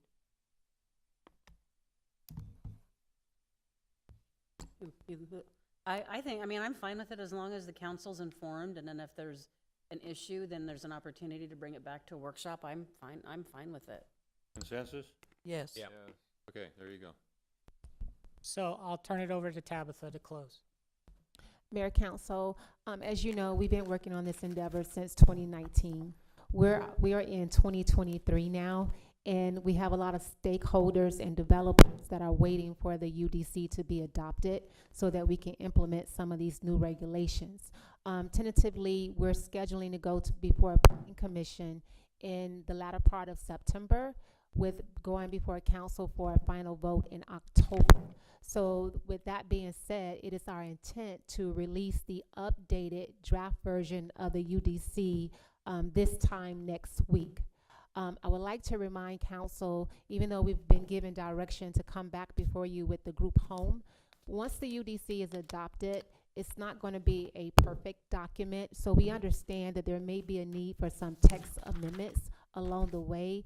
But the objective is before we have the consultant have to restart this process all over again, that hopefully we can work within this tentative schedule to have it before council in October for an adoption. And that concludes the presentation. Thank you.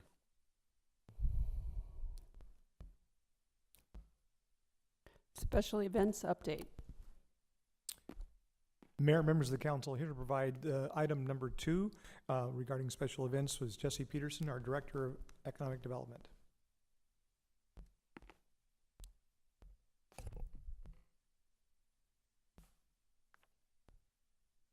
Thank you, Mr. Phelps.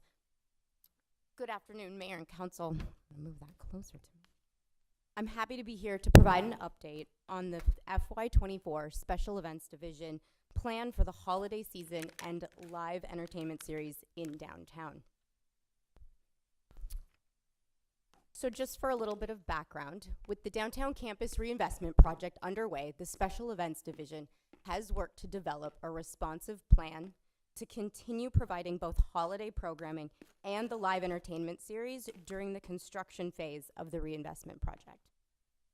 Additionally, the Special Events Division has analyzed various elements of the previous event model. They've modified the model based on best practices and consumer behavior to maximize the economic value of the events being produced and facilitated by the division. And this is all to ensure the community and visitors that downtown Glendale is activated and open for business. So to start first, I'd like to share the plans for the upcoming Glendale Glitters season. We will be activating a new area of downtown, specifically the Civic Center Plaza area, and I'll show a full layout on the next slide just so everyone has an understanding of what we're exactly looking at. This year does mark the 30th anniversary of Glendale Glitters, and to do so, we've been working hard to plan a memorable experience for visitors. This is going to include interactive and experiential displays, street-lined trees, specifically the trunks of those trees, a one-of-a-kind feature that I can share no other light display in the country will have.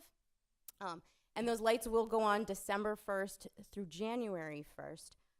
And we will start to put those lights up August 27th. You'll start seeing light installation beginning August 27th. We will have a kickoff event this year, so that's December 1st and 2nd, that weekend. That will include holiday programming, a customary lighting ceremony that the council will be asked to participate in, as well as vendors that we've gone through a permitting process with, and music as well. Mayor. Go ahead. Ms. Peterson, so I'm really excited that Kathleen Court is programmed back into the Glendale Glitters and lighten up the streets and the lights. Along 57th Avenue and 59th, between 57 and 59 on Myrtle, are any of those trees going to be lit up? Is that part of the programming? So Mayor, Councilmember Aldama, I did just put up the layout on this next slide now where you can see all the lines in red. So you'll see on the north side of this map, it might be a little hard to see on that map. You can see that right now I don't see lights specifically up on Myrtle, but heading up those streets. Right now, that's the current plan. What I do have to acknowledge about this layout is as we continue to move through, there might be some minor tweaks as we continue to acknowledge our resources as well as where we have electrical infrastructure to be able to make sure trees are lit. Thank you for the clarification. And just so you know, in 21 and 22, it was in the program. So if we're going back to that, we'll please get with city manager and consider 5.7 to 5.9 on Myrtle, what we had programmed before. But really thankful that we have Kathleen Court reprogrammed into it. So thank you, if you'll look into that. So here is the layout for holiday lighting this year. I want to acknowledge that, again, there could be some minor tweaks in order to adjust for any of those unforeseen factors or anything that does get added in that's within our resourcing to do so. As you can see in gold on that layout, that's the area that we're considering fully activated. That's where large interactive displays will be placed for the entire month of December. In red are the streets that we will light, specifically the tree trunks lining each of those streets as well. Also new this year, you can see in green, both the circles where you see a music note as well as the dotted green in the alleyways. We're going to be activating the alleys with music and programming during that kickoff weekend. And then throughout the rest of the month of December, lights will remain in the alleys as well. Question, ahead. Do you mean live music at all these, or piped music, or there's gonna be live music on the, different nights, or the same nights, or, there's a lot there, so. Yeah, Mayor, Councilmember Tolmachoff, the intention is to have small performances, and so a variation, generally live music in each one of those to attract people to move entirely through downtown. So instead of focusing everything right specifically in the park, as has been done in the last couple of years, this is really to make sure people have a reason to keep being spread out. So they won't be large concerts, but more small performances that people will gather around. Thank you. Also in the lower right corner on the map, you'll see 57th Drive. And that's just south of Glendale, where we'll light the tree trunks lining those streets as well. So that's right in front of the public safety complex that leads up to Glendale Avenue. And this is again to create a gateway off of Grand Avenue that will lead people up to the new activation area. We're excited to carry on the tradition of holiday lighting in downtown again with the 30th anniversary of Glendale Glitters. And we're excited to work with our downtown businesses as well to capitalize on the opportunity to bring residents and visitors down during this time. So if there aren't any additional questions on the Glendale Glitters Mayor? for this year. Thank you, Ms. Peterson. I noticed here that it says the lights will be on December 1 and a kickoff event planned for December 1 and 2. Traditionally, the lights have been on and the kickoff has been in time for the Thanksgiving weekend. And I think that's become a traditional time for many families to come down here and enjoy the lights. And I think that's an important part of it. Many families have family members who live elsewhere that are in town for Thanksgiving and all of that. So I'd like to see us move the lighting date. Even if we don't have the formal kickoff, I'd like to guarantee that the lighting date for the lights would be the day after Thanksgiving, the Friday after Thanksgiving at the latest, so that people who want to come down and enjoy it with their family during that period could do so. Mayor, Councilmember Turner, appreciate the comments. I do know that staff evaluated a kickoff event during that period of time and acknowledged keeping the lights on through Christmas. That would have added us an additional week or two. And from a resourcing standpoint, that was the reason the decision was made to hold the kickoff event starting December 1st, because it requires us to provide bathrooms and some of those other amenities when the lights go on. It's certainly something we can evaluate, but it would have to be acknowledged by this body to move us forward with changing that kickoff event. We would still prefer to keep that December 1st, and turning on the lights prior sometimes takes away from the event itself, but certainly staff did look at that as to a resourcing and a reason why we didn't hold it that weekend of Thanksgiving. Ms. Peterson, two things. One is you said that's why the decision was made, and I would like to think you might be meant that's why the recommendation is being made. And if this council says that they'll go on earlier, then I trust that staff will manage that.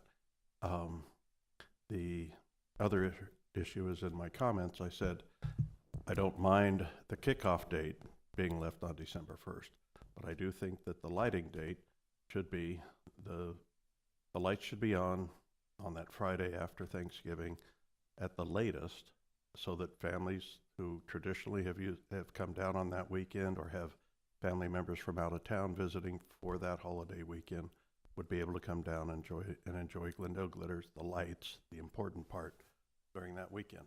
Thank you. Ms. Peterson, I just pulled up the calendar.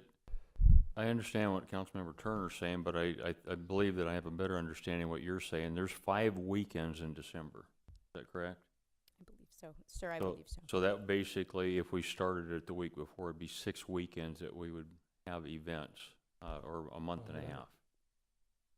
So, sir, just for clarification, every weekend isn't programmed with a kickoff or a type of event. We are going to keep all the lights on from December 1st to January 1st and provide bathrooms and a few of those amenities that assist our downtown when we have a significant amount of visitors that come down. And so if we were to do that the weekend of Thanksgiving, when we have Thanksgiving and then the kickoff right after, it extends the amount of time for our contracts, for bathrooms, for trash pickup, for all of those things that we do to keep downtown clean for an extended period of time. So that was done through the month of December based on our resourcing. Okay, and Thanksgiving is the 23rd, is that correct? Yes.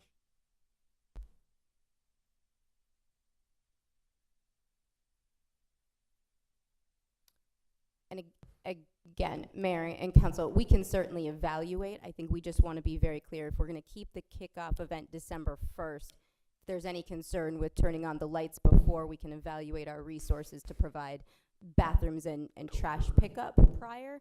But we wouldn't be doing an event, and then we would be having an event where the lighting ceremony happens after the lights have been on for a week or two. Right, so having a soft opening without bathrooms and stuff still doesn't solve the problem if you got people coming down here the whole week of, which is more money. Do we have an estimate on the cost of having an additional week? Mayor, I don't have that information in front of me of what an additional week or two would cost for that, but I can certainly get that information. I'd be curious on that myself. Thank you, Mayor. So, I mean, the excitement of the 30th anniversary of Glendale Glitters, and Glendale Glitters has always been started the Friday after Thanksgiving. So if we're going to embrace the tradition of Glendale Glitters, and I know the lights are always finished and up, they just aren't on. I mean, I know the lights will be up by Thanksgiving weekend. They're always up. They're probably going to start putting them up here pretty soon. So, I mean, they will be up, and I just don't know why, I mean, we've had this whole discussion about the tradition and how important Glendale Glitters, and I'm happy that we're bringing it back, but I don't recall any discussion about changing the historic date and the date of when, as Councilmember Turner said, a lot of people have family visiting from out of town. Their kids maybe grew up and went to Glendale Glitters as children, and they'll be here for Thanksgiving weekend, and they'll be able to come down and see the lights. I think it's really important that and the lights, I'm sure the lights will be up. So even if you don't have the lights, if you turn the lights on for that weekend and then maybe turn them off during the week, back off on Monday, and then turn them back on the Friday when we do the kickoff, and there's no events or anything happening, but that the lights are on for Thanksgiving weekend for families to come down here and, go have something to eat, go get something to drink. I understand not wanting to leave them on that whole week leading up to the kickoff, but I don't understand why we wouldn't want them to be up for people to come down here and just wander around downtown, go in the shop, spend their money, enjoy. And a lot of people like the peaceful nature of I think we learned during COVID, in fact, that we had to turn the lights off, that so many people enjoy just coming down here and walking around during the lights. It got very crowded. So I don't know how much more it costs to have the bathrooms out there for another week. Probably not very much. I think we could probably manage the restroom thing. And the lights will be up, and I just feel like they should at least be on Friday, Saturday, Sunday of Thanksgiving weekend. Turn them off on Monday, and then we can turn them back on if you've already got media and things already in the works for the December 1st turn on. But I think it's important that it's part of the tradition of Glendale Glitters is that the lights are on Thanksgiving weekend. Thank you.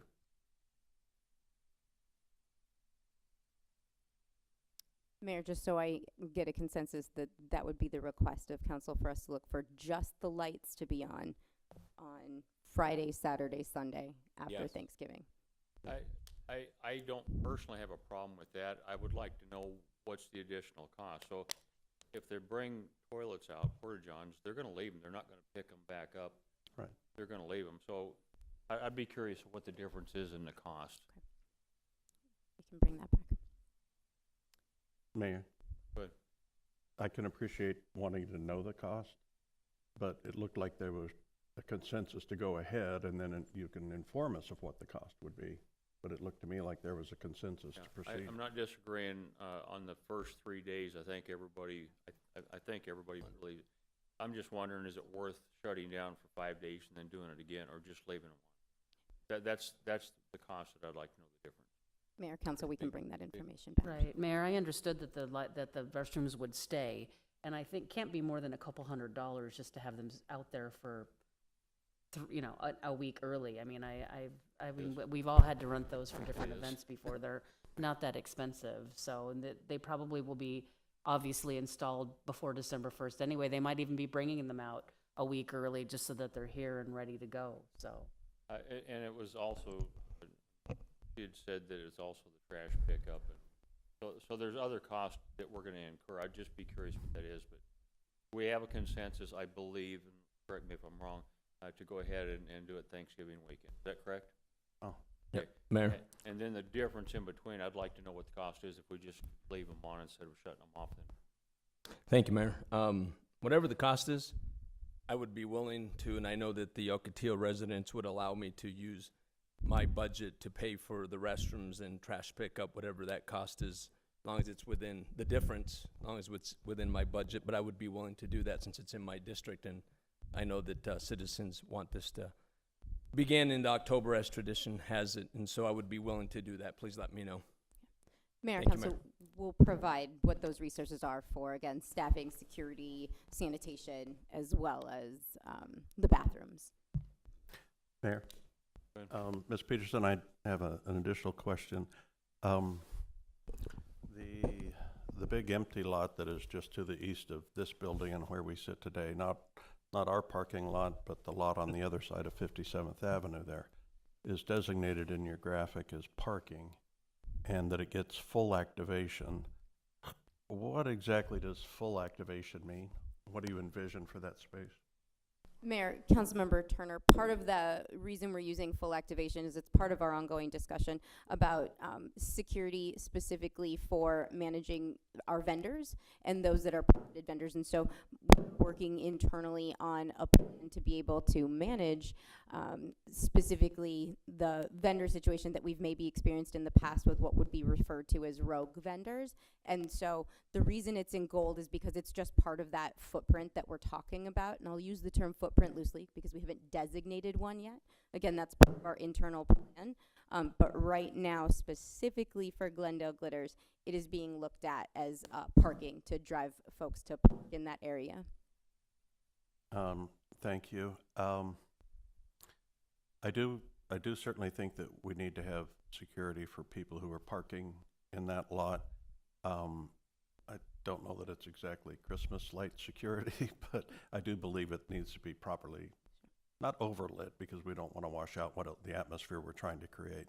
I'm just are we trying to encourage people to walk and wander that direction? Councilmember Aldama had asked about Myrtle, and I personally would rather see Myrtle activated than the the north, south, and east sides of that parking lot. There aren't many trees there. If we were just doing tree trunks, no big deal. But I really do see, you talked about the gateway from Grand Avenue, and Myrtle is the gateway from the west. And I think it would be money well spent and good for the community to look at that section more so than the far side of that parking lot. And that just helps people be focused as to which direction to go and all of that. Thank you. So we're going to move next to the live entertainment series. And this is an update with the required location change from Murphy Park.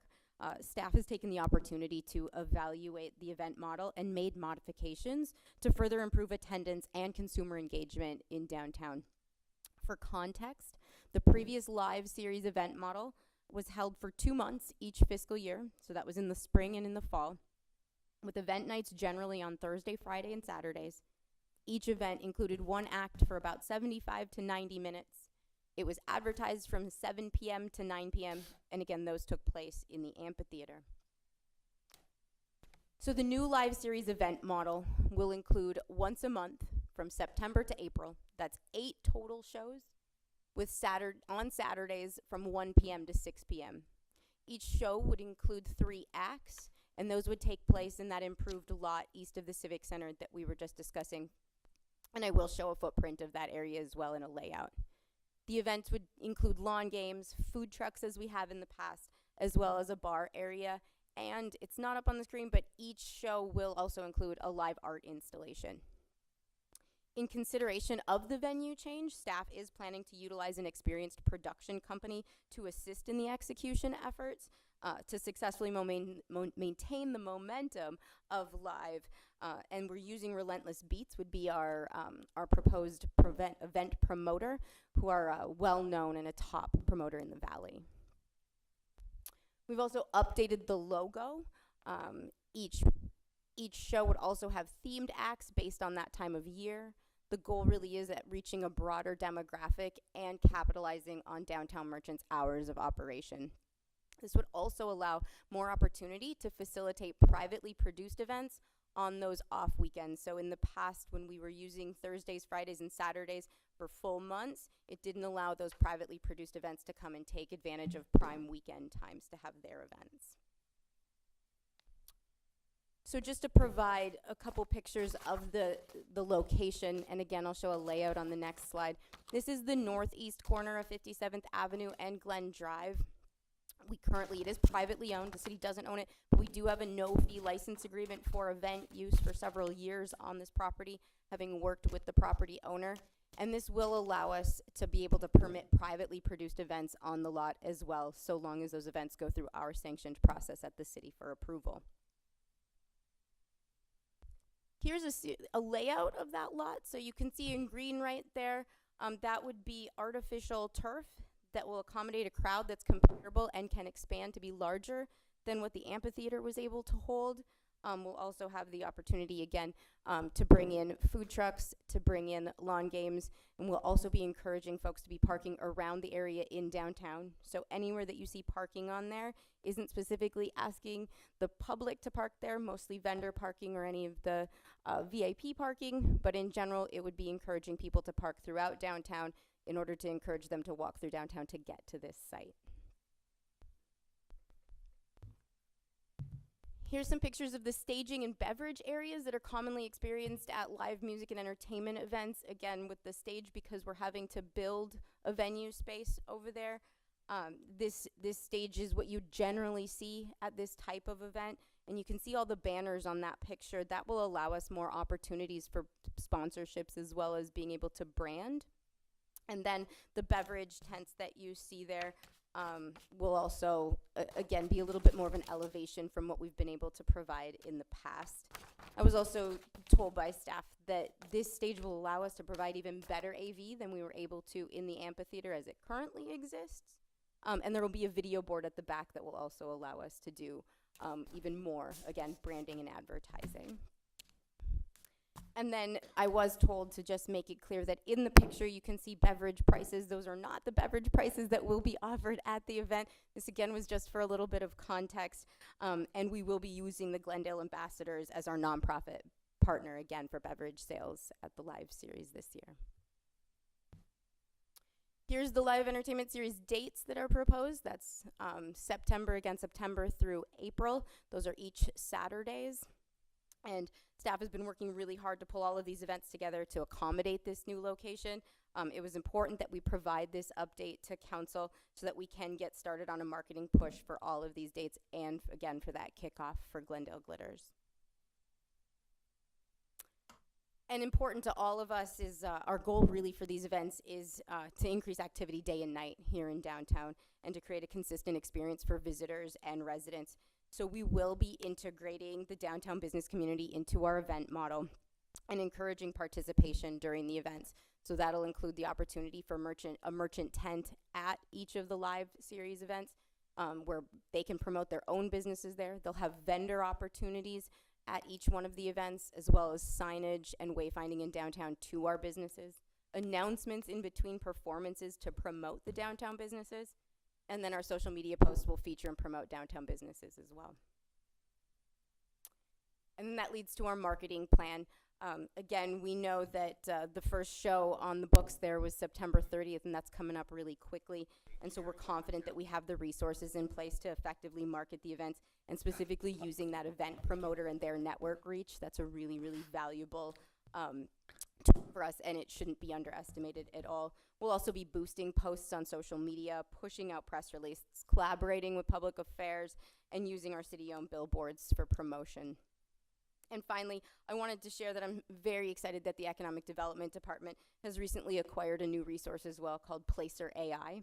And it's a tool that will allow us to track our visits and attendance at events. And this will help us to be able to continue improving our data gathering as we evaluate the economic value of these events moving forward. That concludes my update. I'd be happy to answer any further questions. Seeing none, thank you. Item 3. Opioid settlement funds. Mayor and members of the council, here to provide staff report is Rick St. John, Deputy City Manager, and Lee Smith, City of Glendale's Public Health Fellow.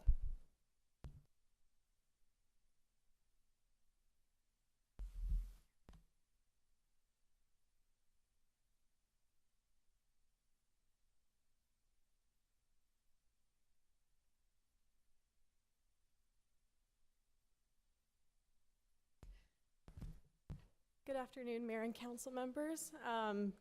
We're here to talk about opioid settlement funds once again with myself, Elise Smith, and of course, Deputy City Manager Rick St. John. So to introduce the agenda for today, so first we'll be doing a brief recap of our opioid settlement funds. We will also be looking at needs assessment findings that we received from Maricopa County.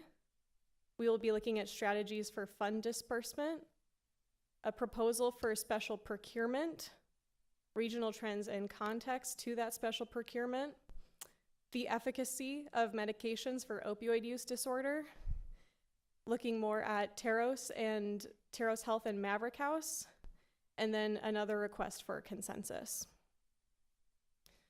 So to recap our previous discussions regarding opioid settlement funds, so in a March workshop, council approved the retention of our opioid settlement funds. And so what that means is that Glendale will now be receiving these funds from the settlements over the next 16 years. So far we have received 2 settlements, including the distributor settlement and the Janssen settlement. And with these funds, we must spend them in alignment with the 9 abatement strategies. In terms of needs assessment findings, so in order to inform how these funds will be spent, there were multiple data collection activities that were conducted. First was an environmental scan and research interview conducted by myself. This included connecting with 17 different regional providers, as well as performing research interviews with first responders such as our police and fire departments. There was also a substance use community needs assessment performed by Maricopa County, conducted by LaCroix and Milligan. And this consisted of community listening sessions and multiple surveys that were distributed to community members, service providers, and people who use drugs. Lastly, we also received city data on overdose trends. This was provided through Maricopa County's epidemiology department. This looked at trends over time, trends by demographic, and trends by zip code. And I would also be remiss to not acknowledge that Jenny Durda has also done a fantastic job of helping us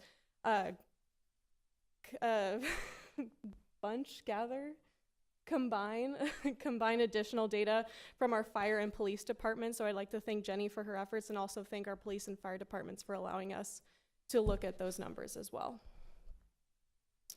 So from all of these different data activities, there were a bunch of different recommendations that came from each one. However, I wanted to distill these into some 5 main key takeaways.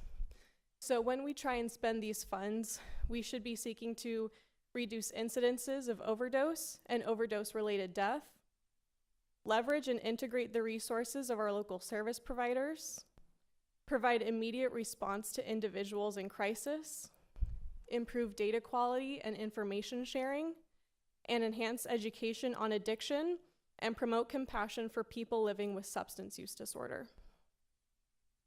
So with all of these key strategies in mind, we now want to discuss strategies for fund disbursement.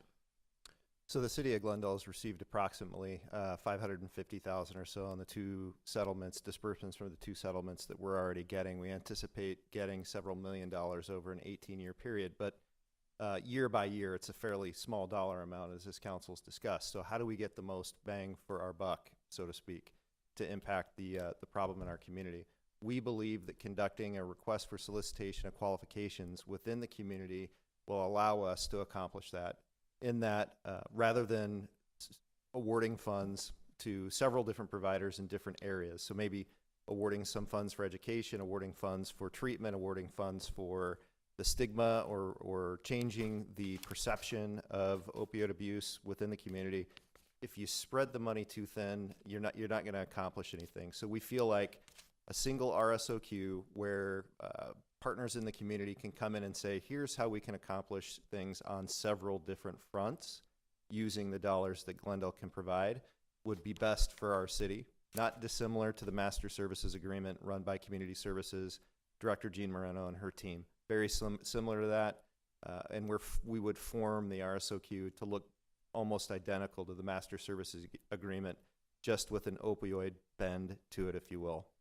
And with that, we are seeking consensus from the council today on that approach for engaging our community and the partners we have in our community for how we would dispense these funds long term.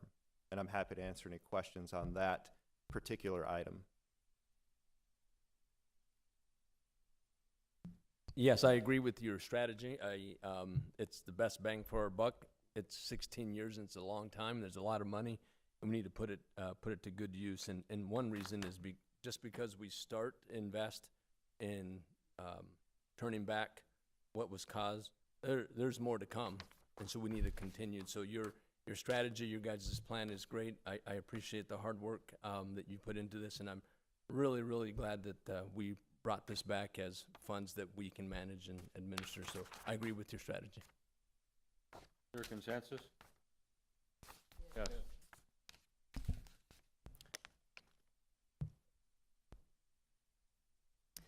All right, so thank you for the consensus vote, Mayor and council members. And so now to move on to our proposal for a special procurement.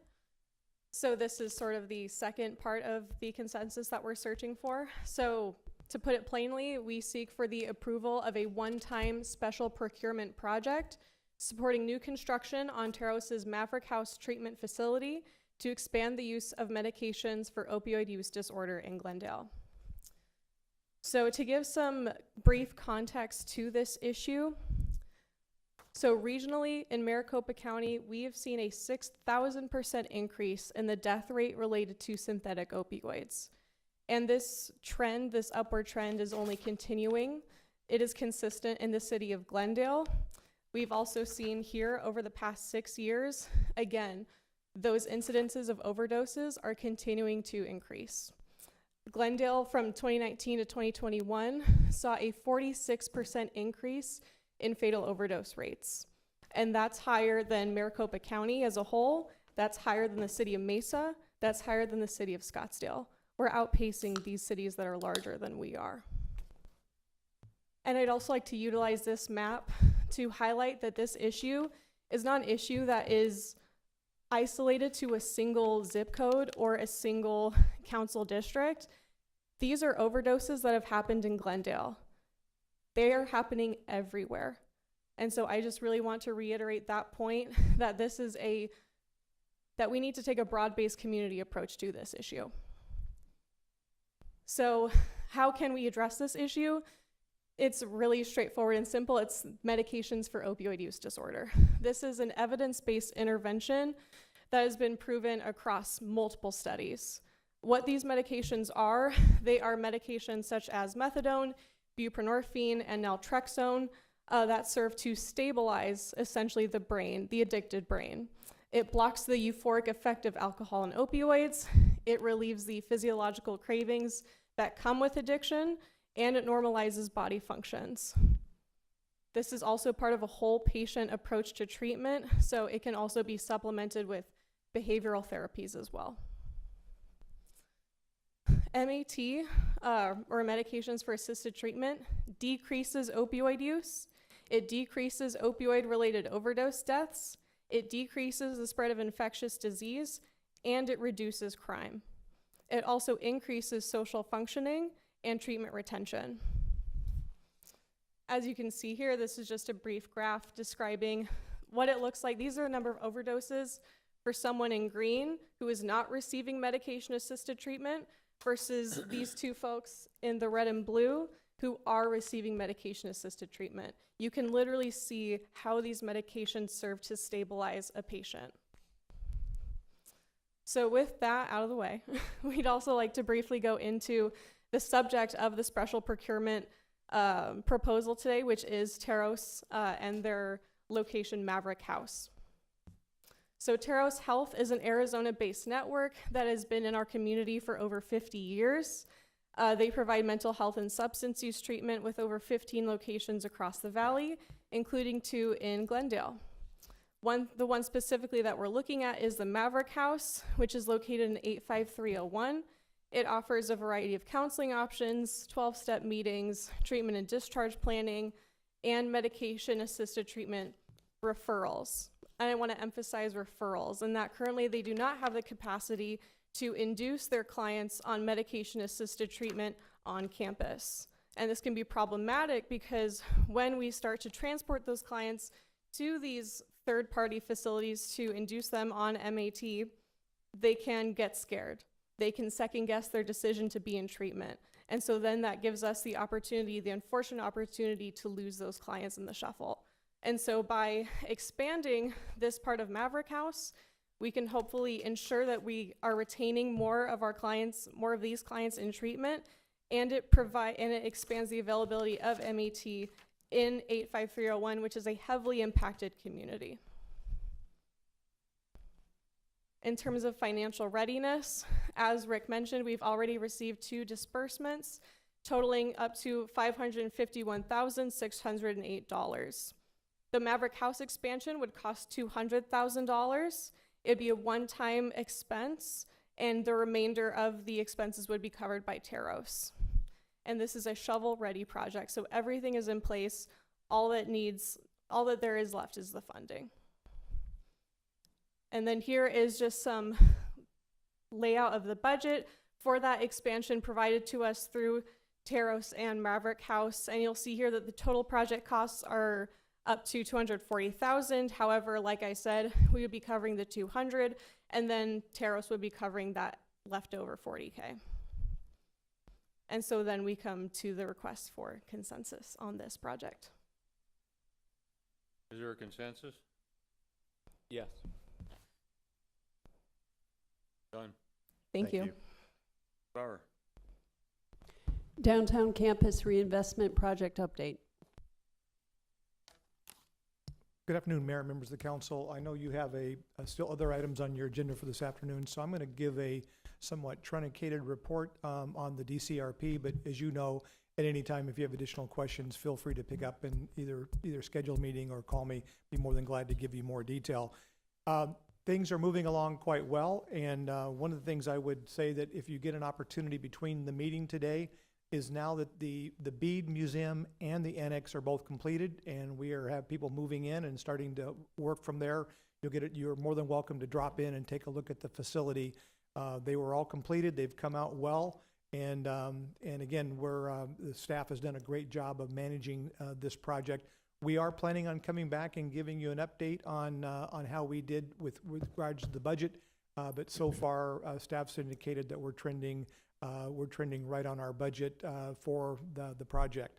The major thing that's going on right now is we continue to have a lot of staff input regarding how City Hall is going to function once we move back in, and so we've been having a lot of meetings with our design team from Holly Street and their sub-partners on this.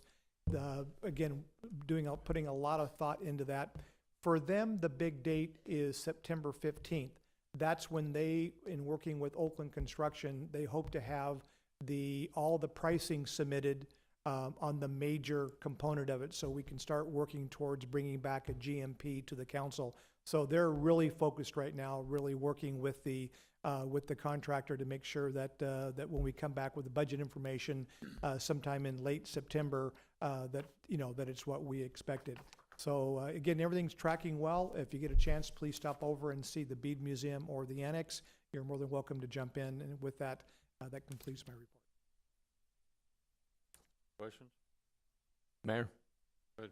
Yeah, not a question. I just want to make it clear because I have some significant concerns on the design that Mr. Phelps led for the media center for the council members is, frankly, in my opinion, I don't know if others, in my opinion, unprofessional, disrespectful, inefficient, not private.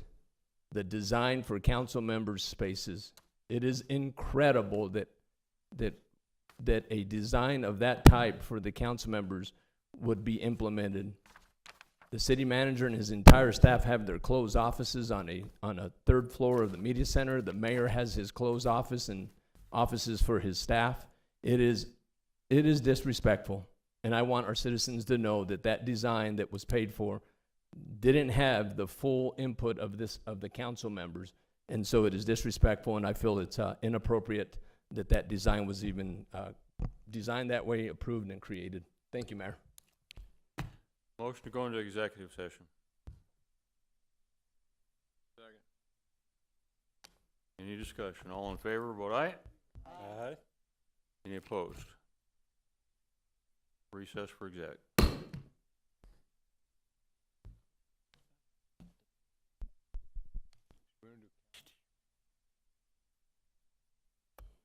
Hey, Julie.